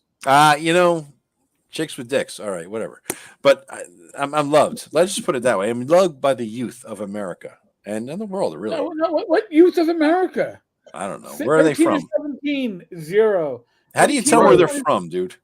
I know there's a. I was going to say, isn't there a place? Yeah, there was. Scroll down. Where? Yeah, right there. Australia and United States. Underneath your returning viewers, close that off. I don't know how to close that off. It won't go away. God damn it. Here, let me reload the page. It won't go away. It won't go away. It won't God damn, it's back again. What the hell is that thing? I don't know. It won't go away, though. Can you move it away? No. It just I can't click it away. Fucking thing. God damn it. Fuck you. It keeps coming back. Fuck you, YouTube. Up your ass. All right. Oh, it went away. All right. Where am I looking at? Oh, here we go. Demographics. All right. Australia and America. There's cities up there on the top. Content cities. I'm pointing at it like you can see. Yeah. Australia apparently is a big city for me. Gender, age. You're popular with the guys in Australia. Well, it looks like most of your viewers are using, VPNs because. Yeah, there can't be 2 countries, Oh, this last 28 days. Let me do like forever, lifetime. They'll probably show some more. There we go. All right, that's a better thing. All right, so 59% America, 3.7 or 3.6 Canada, a little bit UK, Germany, Australia, Brazil, Italy. Every time, this is the most amazing thing about YouTube to me. I put out 50 fucking 100 videos, whatever. And I don't, you know what I mean? But the fact that I could say that somebody in Belgium watched a video of mine, or somebody in Ireland or Israel or Chile, Malaysia. I mean, in my entire life growing up. Malaysia says 0, Joe. Oh, yes. Iceland. I got some Iceland fuckers. Why would it say 0 if it's not there? Why don't you just say fucking Bangladesh? If it's nothing. It was a random name. Anyway, Iceland, my least, right? I had 10 views in my entire life from Iceland. Just some cold ass motherfucker sitting there, snot dripping out their fucking nose, watching my fucking video. That's just cool. In my entire life as a kid growing up, I never would have thought that somebody would in Iceland or wherever, Turkey. I don't know what that word is. Bolivia, Chile, Switzerland, Austria, Israel. Christ, people listen to my videos from all around the world. That's just cool. And it's scary because I just talk out of my ass, It is scary. What do you got, Eric? What mentioned you to Ukraine and yeah. I Yeah, had what do you- on my blog. I had 1,838 views from China. I All wonder right, if so let those me were let me bought. go. Let me change it to lifetime. All right. Age 65 or asleep. That's fucking good, Pete. Those matrix can be faked. Are you trying to discount my Malaysian viewers there, Thaitis? Come on. What do you got, Eric? So hold on. Make it bigger there. We're all old eyes. There you go. 68% United States. All right. 5.5 Canada. 4% UK. Yeah. Australia, Germany, Oh, Brazil, I beat you. I was Germany, then Australia. What's next? Sweden, Italy, Netherlands, Spain. I got Brazil. Poland. Yep. I got Brazil. Yeah, the countries aren't going to change, Joe. But I mean, the order of them, the order of like who's. I am more popular the one in that'll Brazil. determine it. How many did you get in Malaysia? Malaysia. Finland, Denmark, Philippines, Mexico. Mexico. I got no Mexicans, Eric. You got no. I got no Russia either. Interesting. What's your least? What's your one with one? Yeah, viewer? you had some Russians. Yeah. Latvia with 29. Latvia. Wow. Latvia with 29. I have Malaysia. What? I don't see your Malaysia count. Yeah, no Malaysia, Eric. Yeah, well, neither did you. I got Iceland, and I got TURKIYE. Malaysia, right here. Oh, you got an actual person? 212 views. Wow. Oh, hell, he's kicking the shit out of you, Joe. Damn. Yeah. I need to lobby for the Malaysian view count. We're even on Eric's show, and they still don't go over to your channel. Hey, seriously, fuck you, Malaysians. All you motherfucking Malaysians, fuck you up the ass. You watch your show, you don't watch my fucking show, fuck you all. Fucking, where is Malaysia anyway? I mean, Jesus fucking Christ. Fucking Malaysia. Southeast Asia, Joe. Huh? Southeast Asia. There's a lot out there, Rob. Just hot chicks. I mean, according to the get this. In the last 12 months, I had the same number of views from Singapore as I do from the United States. That's I'm weird. sure that's not. I think you got some bot acting going on there. 126,000 views from the United States. And I had 125,000 views from Malaysia. That can't be right, Rob. Dude, that's some bot shit. That's some fucking bullshit bot shit. Yeah, that ain't right. Malaysia? Yeah, no, Singapore. That's close to Malaysia. Don't spit on the sidewalk. Don't chew gum. We are gonna take out the cane. I'm gonna Google right now. Do Singaporeans like bald, gray, bearded men? I'm just gonna see if that's merely a pattern here. All right, because I can't think of any other reason why fucking Singapore is pumping up there in #2 position. You know. Here's my weirdest stat that I ever had on my blog. So years ago, I did this thing about the medieval bathroom, and it just had it was just something stupid. This is back in the blog days where you just put out anything that was just goofy or fun. And it was like a knight holding a roll of toilet paper, and then there was like a shield on the toilet there, as a toilet lid cover, and just like toiletry stuff that would go with the medieval theme. And it became one of my highest viewed thing at the time. But the strange things, when I look at the statistics, it was like 95% of everybody who looked at it was from Texas. They like toilet paper in Texas? I was like, what is with Texas? Yeah. It was just so weird because I was just like, oh, all right. Okay. Apparently. Yeah, I didn't get that one. This Yankee has a knight in their bathroom. I don't know. I gotta show it to everybody in my knitting team. Maybe I'm a Texan at heart, Tim, because honestly, you had me at toilet paper, baby. You had me at toilet paper. A night holding toilet paper. Yeah, that was it. That's all you need. You're already on there eBay. You go. Joe, here's the Knights in White Satin. It's a totally different image. Knights in White Scott tissue. God. And then Mike's like, you're in Houston here. You wipe. Yeah. You don't use a bidet. A bidet. Jesus. Ever do that shit? That's some weird ass shit. Squirting water up your asshole to clean it off. That's just, I don't understand it. Have you ever done it, you guys? No, but What? it makes sense. A big clean. It does, but I mean, toilet paper is like a fucking good old fashioned American invention. Why would you squirt water up your ass? Except unless you're Matt. I mean, we understand that. But otherwise, why would you squirt I water up am your ass? not going to touch this. Yeah, because But it's not going to go well no Obviously, matter Joe, what. you the never had a inputs are. messy shit. So Rob is admitting. That's all I wanted to see who admits it. Rob admitted he squirt water up his ass. All right, we're there. I don't have a bidet, Joe. Pennsylvania, he I used just the know hose. why Man. they put it Don't worry in. about it. Mm. It was the garden hose. Garden hose. Garden hose. That's what I was going to say. Yeah, we live in rural PA. We call it a garden hose here. Yeah. We got big backyards. Yeah. Yeah. What do you call a bidet in Pennsylvania? Garden hose. Garden hose. Yep. It's There you fantastic. go. And I can say that because I'm like a quasi Pennsylvanian. I was going to say, you're up there in the Catskills hanging out a lot these days. Poconos in Pennsylvania. Oh, Poconos. I meant Poconos represent yo. Flash the Poconos gang sign, Eric. What is it?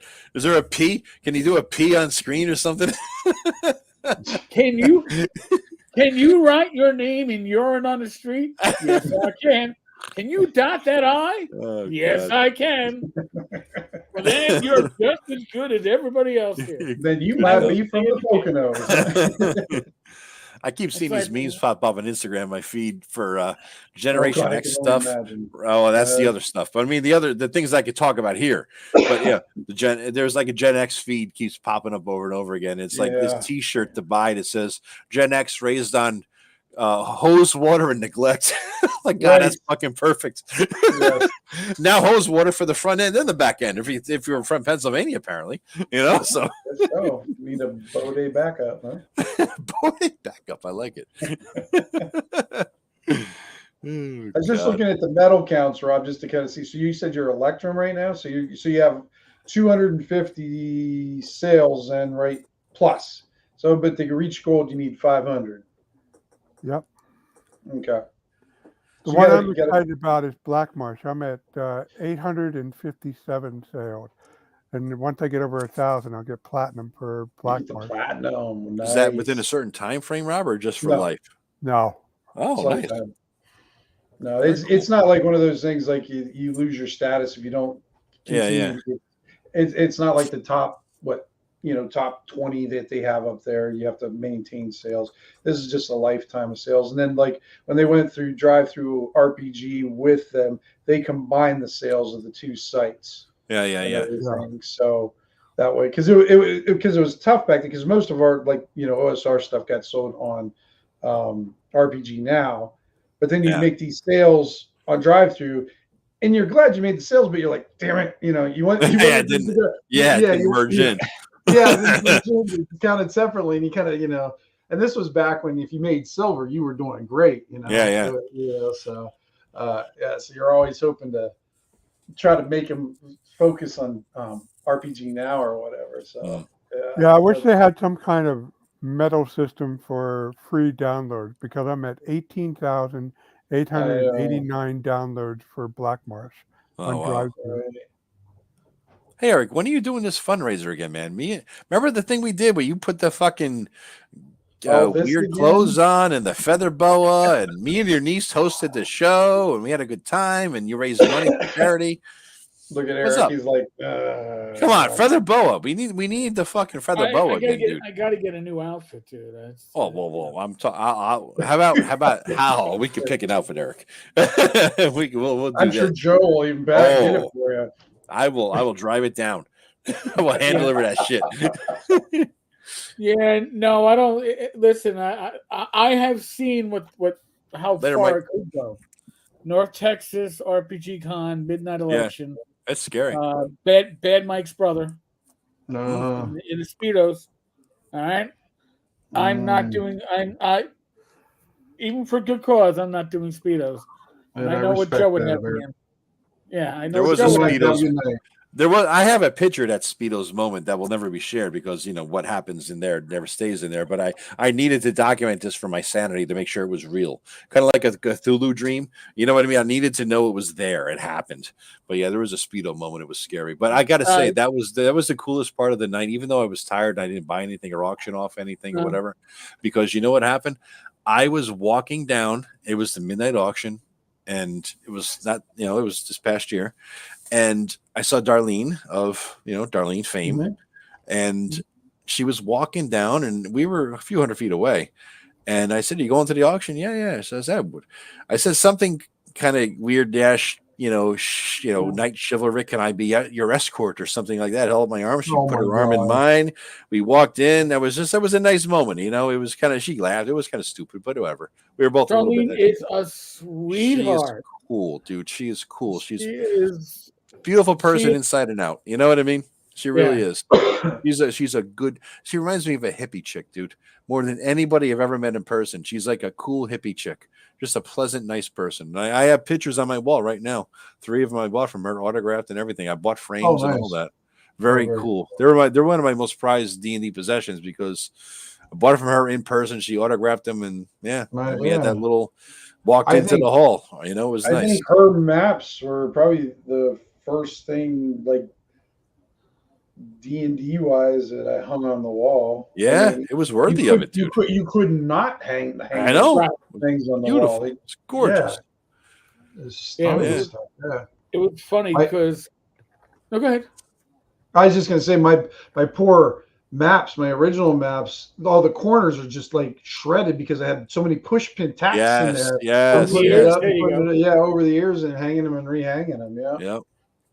A buddy of mine he had his gaming table in his bedroom or something, and it was about the size of our Darlene map, and he put the map on the table, and he bought a piece of plexiglass and put it over the map. Nice. And so we played D&D at his house sometimes, and we were playing on the Darlene map over plexiglass over it. It was fantastic. It was just, and we were playing Greyhawk then too. It was perfectly evocative. I loved it. Oh, nice. I loved it. And we could point to the map. Where are we at? Okay, right here. Perfect. Oh God, it was good. Did any of you you remember Tim? I used a piece of plexiglass. Did you? Yeah. Over a hex map that we would use dry erase on. Yeah. Oh, that's a good idea.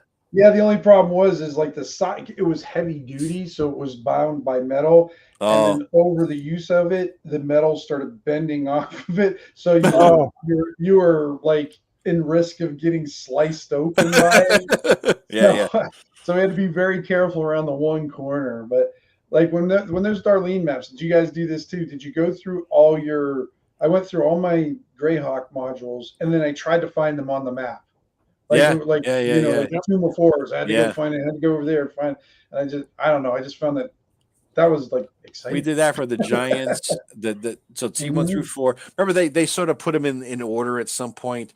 Giants, and then this, and then that. So there was the Giants, there was the Slavers, there was the Joe, and there was the Temple one. Right? They put them in a certain order. So we tried to find out where they were along the map there. Oh, gotcha. Yeah. That was good. That was good. Damn. Yeah, that's cool though. I'd love to meet her and buy some original, because I follow her on like Instagram or whatever and Facebook, and she still looks like she's pretty active still. There's Spawn. There he is. Yes. Yeah, and you could always insult action or non-action Jackson. It's non-action Jackson. Inaction Jackson? Lack of action Jackson. Yeah. Incontinence Jackson, really, if you think about it. But that's Matt. But feel free. I was out on a date, and I had a break. Yeah, he was in the bathroom on the shitter. All right. She won't miss me for these 15 minutes as I'm constipated. I might as well say hi to the guys. Hey, wait. Yeah, exactly. Here's a poll, everybody in the audience and us four here. Do you, Matt's hot to trot for a new girlfriend? Do you think he told her he plays D&D? Or do you think he hid all his D&D? I'm going to answer yes because he just replied. He has replied? Yes, he has replied. He says, wait, let's see.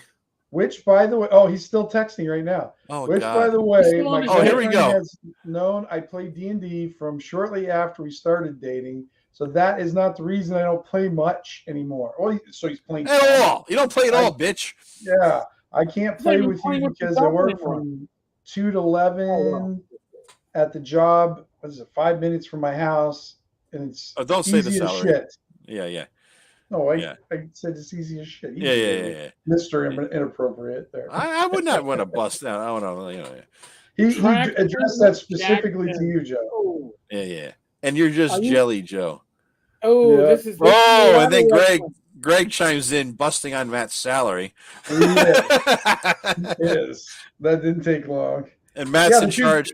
Matt rebuts. Funny how I'm the just two in guys charge. around here who are fighting now. Yeah, really. They're fighting in our fucking group chat. They're not even here. Motherfuckers, log in or shut the fuck up. We're not going to read your shit. You know? Come on. What the hell is that, man?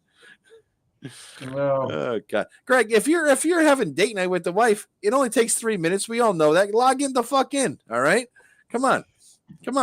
We've seen you in the past. We know. The past is your future and your present. Yeah. Yep. All right. Here's a quick gaming thing. Did anybody see the new Fallout episode yet? What's the whole series is out, by the way. Yeah, I've watched the first 2. It was way better than expected. What is it? Oh, wait. So you're telling me that episode 2 makes sense? Because episode 1, besides the fact that I was telling Rach, the moment, and spoiler alert. All right, I got to peek. Here, I spoiled it. When the two, what do you call it, zones meet, and I see the other zone people, I go, oh, shit, we're going to have a red wedding. Yes. I knew it. I did too. Yeah, but what are you talking about? I go, Rach, I will bet you our next eat out dinner that this is going to be a red wedding scene. She goes, why do you do that? Trust me, I've seen enough of this shit to know. And the first episode had mediocre writing. I'm expecting better for the second episode. I'm hoping they caught their stride. And there's some great references, by the way, if you are a Fallout fan. And I'm a huge Fallout fan. Yeah, I love Fallout. But I mean, that they could have done that so much. You don't have to broadcast. It is like, why? And by the way, the scene with the ghoul. I mean, was it fun? Yeah. Was it stupid? Yeah. So, I have high hopes for episode 2.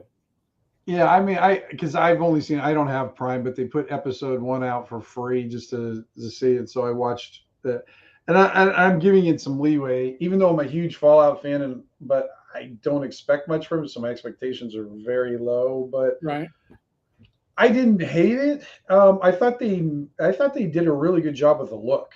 You know, the look was awesome. The music, yeah, I thought they, yeah, oh yeah, yeah, I thought they did really good with the aesthetics of the.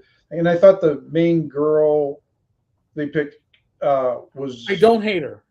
Whatever. She's not annoying yet. No, but I'm not buying into the army of what is it? The Brotherhood of Steel guy. I can't remember what his name is. I'm still out on whether I find him interesting or not. And then you got Walt Goggins. I mean, I'm in. You know. Okay. You know, I like him for that. I take it you guys haven't seen episode 2 yet, so no, I haven't seen episode 2. No, I can't talk about it then. Spoilers. I saw enough of episode 1 that I'm interested in seeing if episode 2 can do a proper recovery. But if episode 2 doesn't serve it up, I'm not going to waste my time. I don't know, Eric. I thought episode 1 was perfectly fine. Rob, you like everything. Yeah. Here comes the Rob. You have no taste, Rob. Walt Goggins could fart on a snare drum for 90 minutes and make it entertaining. I agree, James. I'm with you there. Yeah, I got a little Goggins fanboy too. I just Goggins.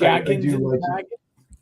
Yeah, I mean, ever since Justified and watching them go back and forth. He can be in like some dumbass ballerina movie and I'd still watch it because he was in it. So I don't even know what you're talking about still. What is Fallout? He's an actor. But Fallout. Well, Joe, right there, you got to revoke, your geek card there because Fallout's like the biggest sci-fi game. Oh, my brother. around. Oh, it's one of those post-apocalyptic things in Boston or something. Is No. It's not one of. It is the post-apocalyptic. Oh, because I don't do video games. Don't confuse. I'm a fat guy, but I'm a narrow geek, Tim. I know. You've got. What do you know? He's saying I'm fat.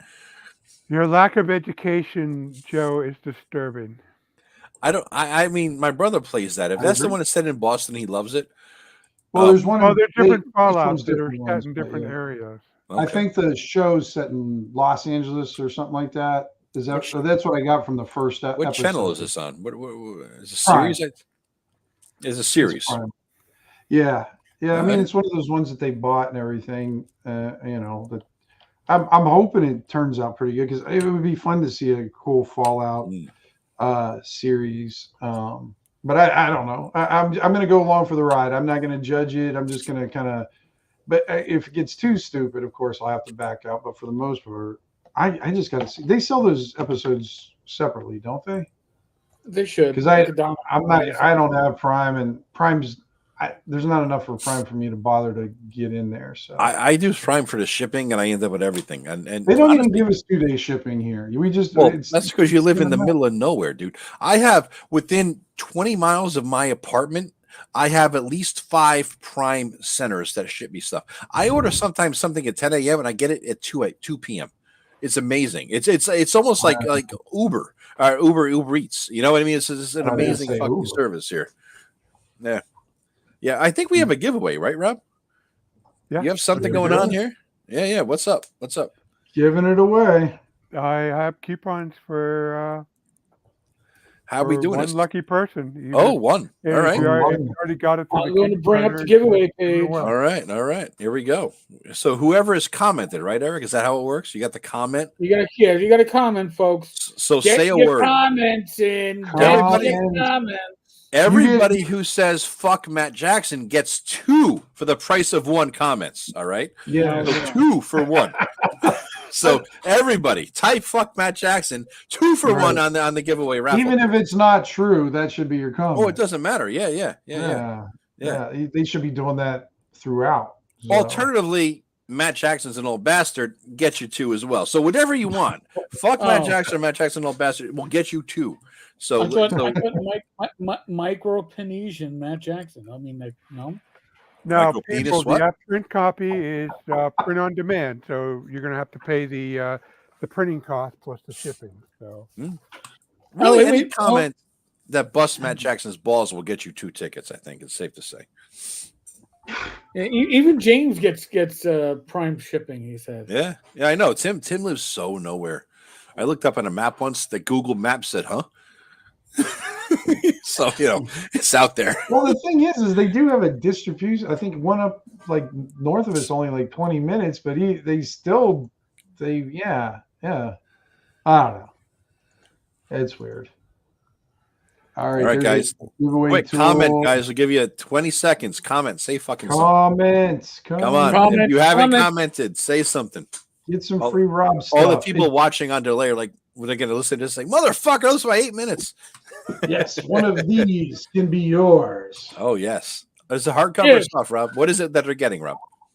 They'll get a coupon for the hardcover for the How to Make a Fantasy Sandbox, the PDF for free.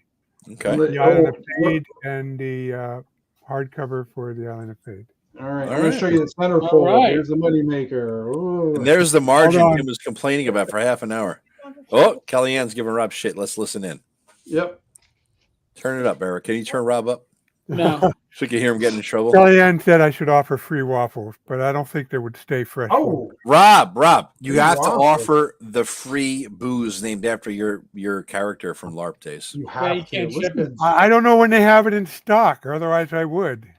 They make them in small batches, It's endless what? Endless Star. Endless. I thought there was endless something else. What was it? Endless Star. Okay. No, it's probably endless something else for you. Yeah. We know. Yes, I do know. Yeah. Oh my God! What happens in ShireCon stays in ShireCon. That joke will never be repeated. One winner only. All right. All right, Eric. Can you make it bigger so we can see it? Or can you make it wider, Eric? We got to see the name here so that they believe us. We're not lying. Hold on. Let me put a comment in there. Hi, Matt is old. Okay, there you go. All right, hold on. Oh, it came up as Eric. Hold on. Andy. Fuck. It came up with you too. It just came up with you. Remember, I told you have to pick your. That's true. That's true. Pick your. Hold on. I gotta snap the screen. Then I gotta represent. There. This is from me. Okay. Monkey. Ooh. I don't want to watch free with print. I want to just. There you go. All right, now we can see it. So we have giveaway tool. I got to download this thing. It's fun. I know, because we got to do it for ours. Yeah. I have the coupon Rob sent me. I just have to fucking send it to someone. Ready? Are you ready? Are you ready? All right, 23 entries. Dro. It says Dro, I think, doesn't it? Draw. Wow. All right. Exclude winners when doing multiple. I didn't see my name pop up once. This is bullshit. James Bond. Yeah, James Bond. Come on down. Nice, dude. Yes. James. Oh, James. Dude, we got to get the prices right. You are the next winner in the prize. You know, the whole thing that they would say when somebody came down, running down the aisle like a lunatic. Right. Yeah. I'm checking my backer report. See if James is on it. That's the power of saying fuck Matt Jackson.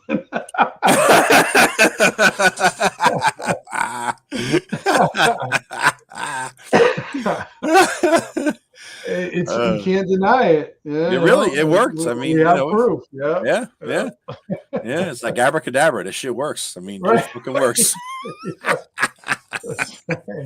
Well, James, I don't think you backed my Kickstarter. So you motherfucker, James, you didn't back his Kickstarter. Well, no, that's good. So why win something free that he backed? Like you that's did? True. He was precognition. Or you could be like me. You backed the Kickstarter and you end up buying two by accident. What? Don't you remember when I bought, like, I got into the Phil Reed's one of his decks and I ended up ordering two of them? Oh, I thought you meant Rob stuff. Oh, wait a second. I did that too. I can't keep track of all the decks that he. Yeah. It's better to get double decks than double dicked. I'm just saying. All right. So don't worry about it. You're still overall good.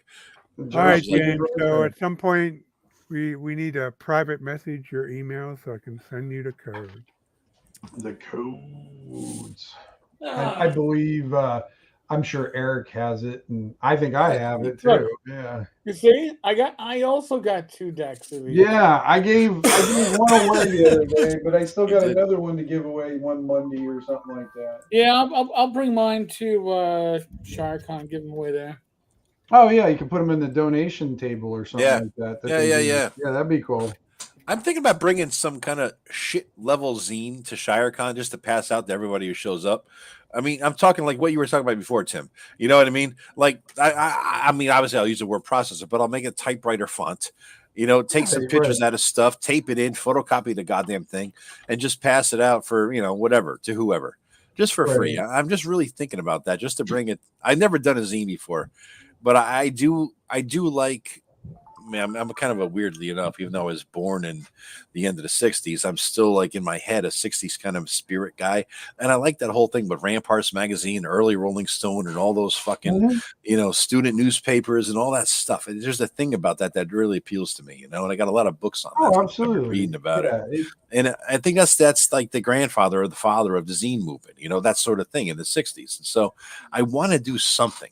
I don't know what, but I know I won't charge for it. I'll just fucking print it up, photocopy, put a goddamn staple in it, and give it away to people. It's called like an Ashcan zine or something. Ashcan? Yeah, well. Yeah, Ashcan zine. So that just means you're kind of putting it out there for free. Yeah. Most of them, what they would do is they put it out to establish like a copyright or something like that. But in your case, it's just like you put it out there. For fun. You just here, take it. And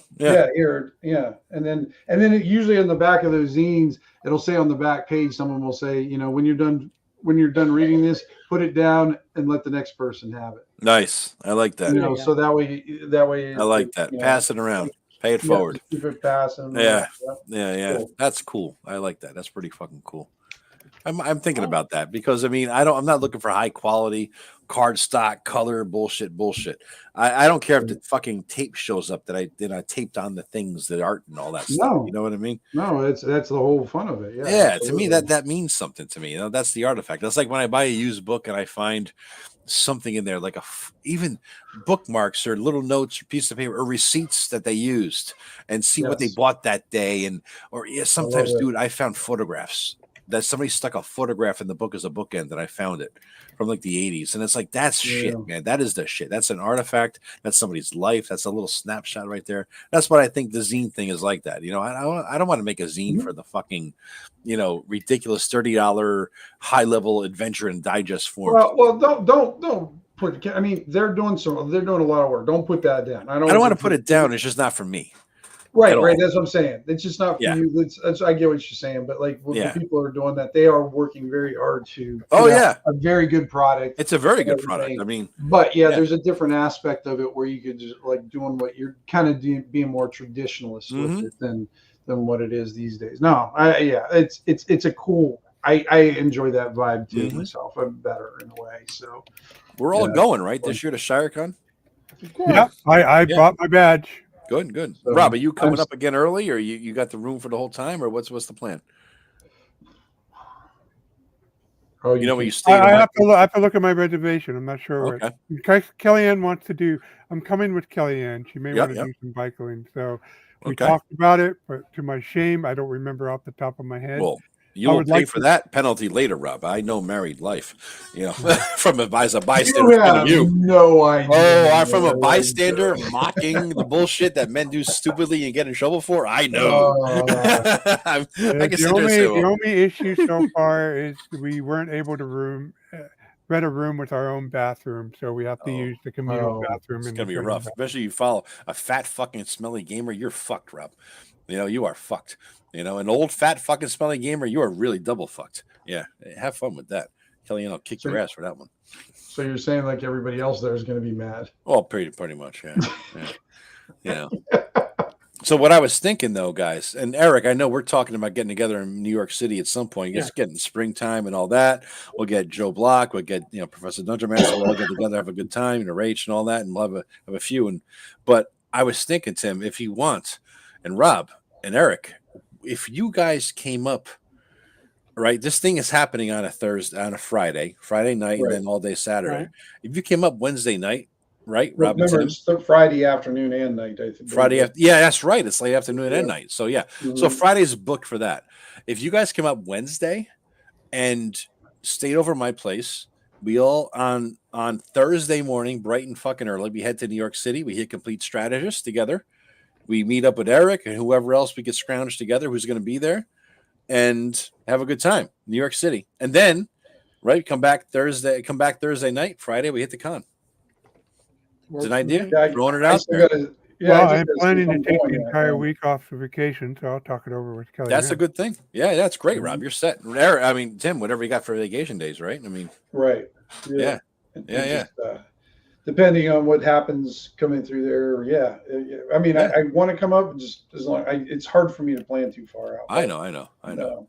But if possible, that's just throwing out an idea there. Absolutely. We'll get together I haven't been to New York City since like 86. Yeah. I would love to get together, all of us going to New York City as a group, just looking there and hanging out and having a beer and Complete Strategy. It's a good thing, It's a nice fucking time, man. You got half the wrong crew for sharing a beer, though. I know. You guys don't drink, but me and Eric will make up for it, and Rach. Me and Eric and Rach will make up for you guys. That. Yeah, but they don't. know. Kellyanne had. Oh, I better not say anything. Oh, Rob, she's within hearing distance. Kellyanne is within range. My secrets, Rob. No, you know what happened. Well done. For the first time. I know. Yeah, well done, Rob. Good catch. Oh, that's smart, Rob. I didn't think you had it in you, man.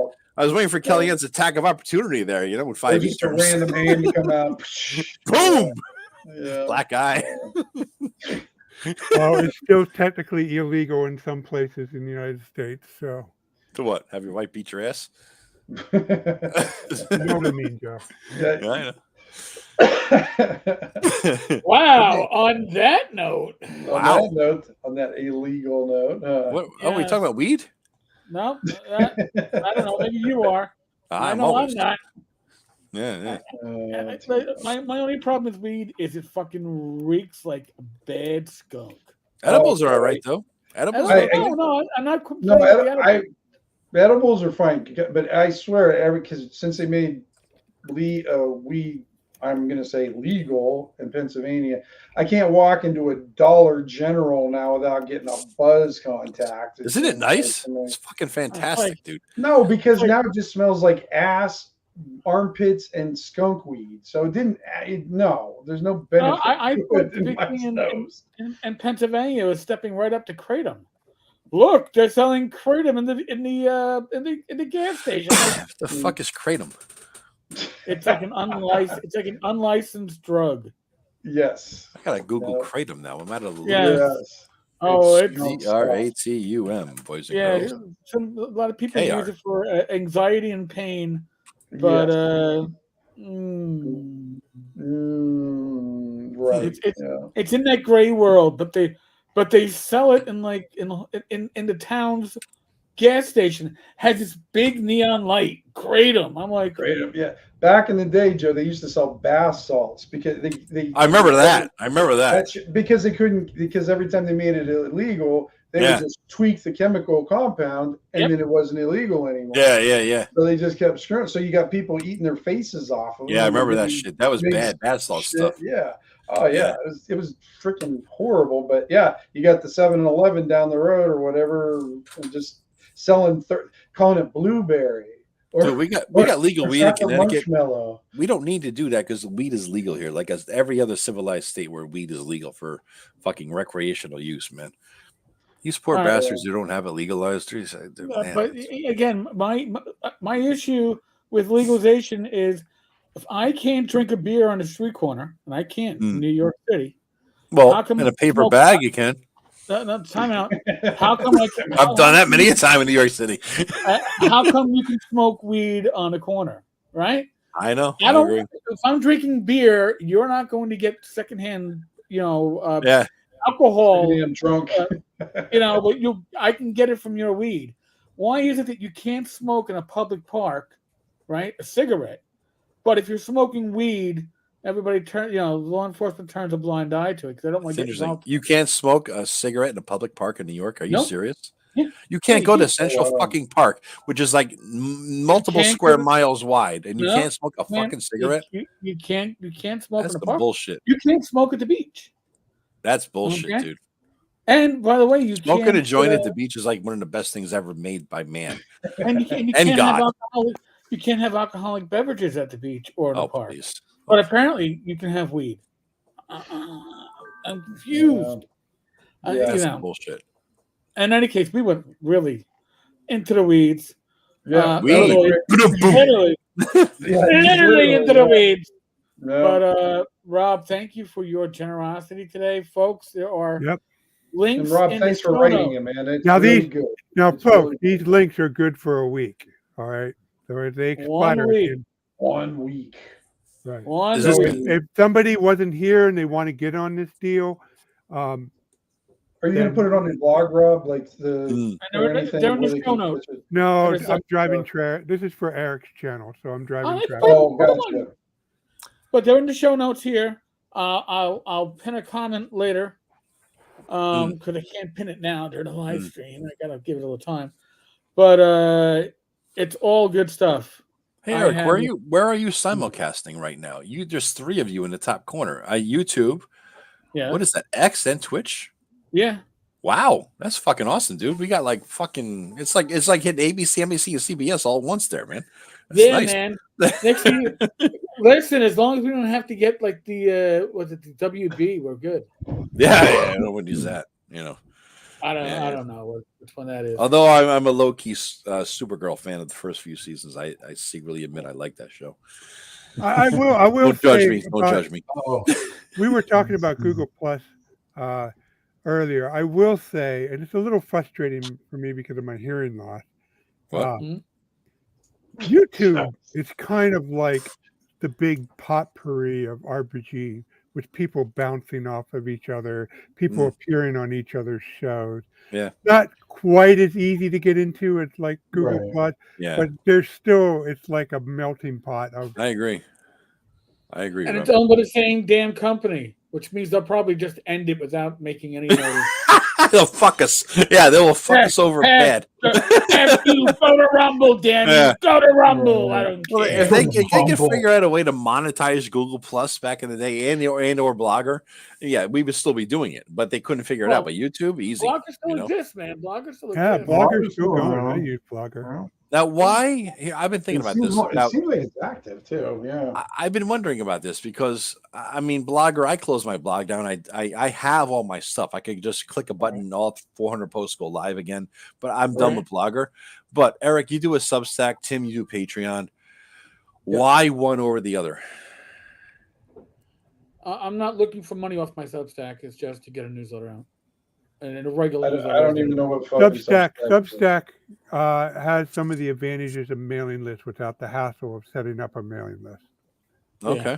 Okay. Yeah, and Patreon just because it was there, it was easy at the time, and and I think, did I get on Substack, Rob? Sometimes and then I hated it like right after. Am I confusing it with this other Stack program where you could only ask questions? Stack Overflow.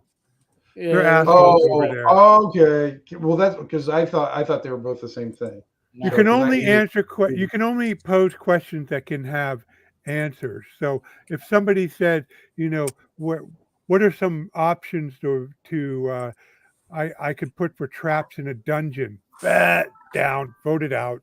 Because you can't. The only answers to that kind of question are opinion, as far as what kind of traps I can stick in a dungeon. Despite it's like a real common RPG related question. Right. I fought with that. I've tried to fight that battle with them, but lost. They basically outvoted me. The assholes outvoted me. You got booted then for asking. No, that I didn't get booted. I got too high of a point score for them to try to. I know you had a real high one, and I just like. So Substack something completely different. Okay. All my answers have a high positive. Most of my answers have a high positive account, but there's like a dozen who vote it down because I always answered with what you would, like any RPG gamer would answer these. I would state what I know that's factual, but I would give my opinion as well. And they don't like my opinion. Oh well. And there's the whack-a-mole problem. There must be people who live. I'm going to pull the plug, folks, before we go down. Yeah, because the weeds are growing. The weeds are growing, and the edibles wearing off. Okay. So, folks, huge thank you to everybody in the live stream. Thank you for Gene Spawn to pop in to grab some free shit. Yeah. Don't forget. He came in literally the last fucking second. The motherfucker shows up, says, "Give me your shit," takes it and leaves. It's not his first time. Folks, there are discount codes in the show notes to this very episode. Check them out. Use them. It's good shit. Literally. Yes. Yeah, Rob. It's been Rob's friend forever, and this is what Rob's been working on. This is like what Rob's good at a lot of things, but this is what he's very good at. So thanks, guys. Yeah. So you could do worse. I mean, this is going to be one of the best. Like I said, could do worse. Is that the best you got to say? You could do worse. No, you could do worse but like this is going to be right in your good investment of your money. If you're into sandboxes, if you're into and it'll be there. Yeah. Anything other than episodic play, this is what you need to. You don't have to use it all. Just use what makes it a better game for you. Yeah, don't use the air currents. Skip over the air currents. I try to run in people will be getting to the point where they want to jump. I don't dig in the air currents. There's no air currents in my world. The air just blows randomly. Just roll a die, it's direction. Roll another one, that's the wind speed. You got it. But no, it's good shit. Hey, I made my first full price sale of the How to Make a Fantasy Sandbox hardcover. Your first full one, huh? Excellent, Yeah. Rob. Nice. Good. Nice. All right, folks. Poor $8. bastards didn't even know there was a coupon out there, motherfuckers. Yeah. Be safe, be well. God bless. Roll those dice. Roll them well. Night, I'll be everybody. back again Later. tomorrow night with my wife, Rach, Gamer's Health, and some random video. Yeah, don't Tim and know. I will be live on Monday. Oh, yeah. These guys are Right. live on Monday nights. Every Monday. Me and Tim. Yeah. I can't believe we're we started at 8, and usually we get viewers around the time we're ready to Logging close out. Yeah. 9:15. Everybody starts to show You're up. even doing interviews. Yeah. We've done had 2 so yeah. far. Yeah, 2 people didn't know us well enough to say no. So That far was we've it. been okay. Well, there you go. Not Yeah. too bad. But then they All might right, go. folks. Yeah. Good night. God bless. Love Eric's you. got to pee. That and more.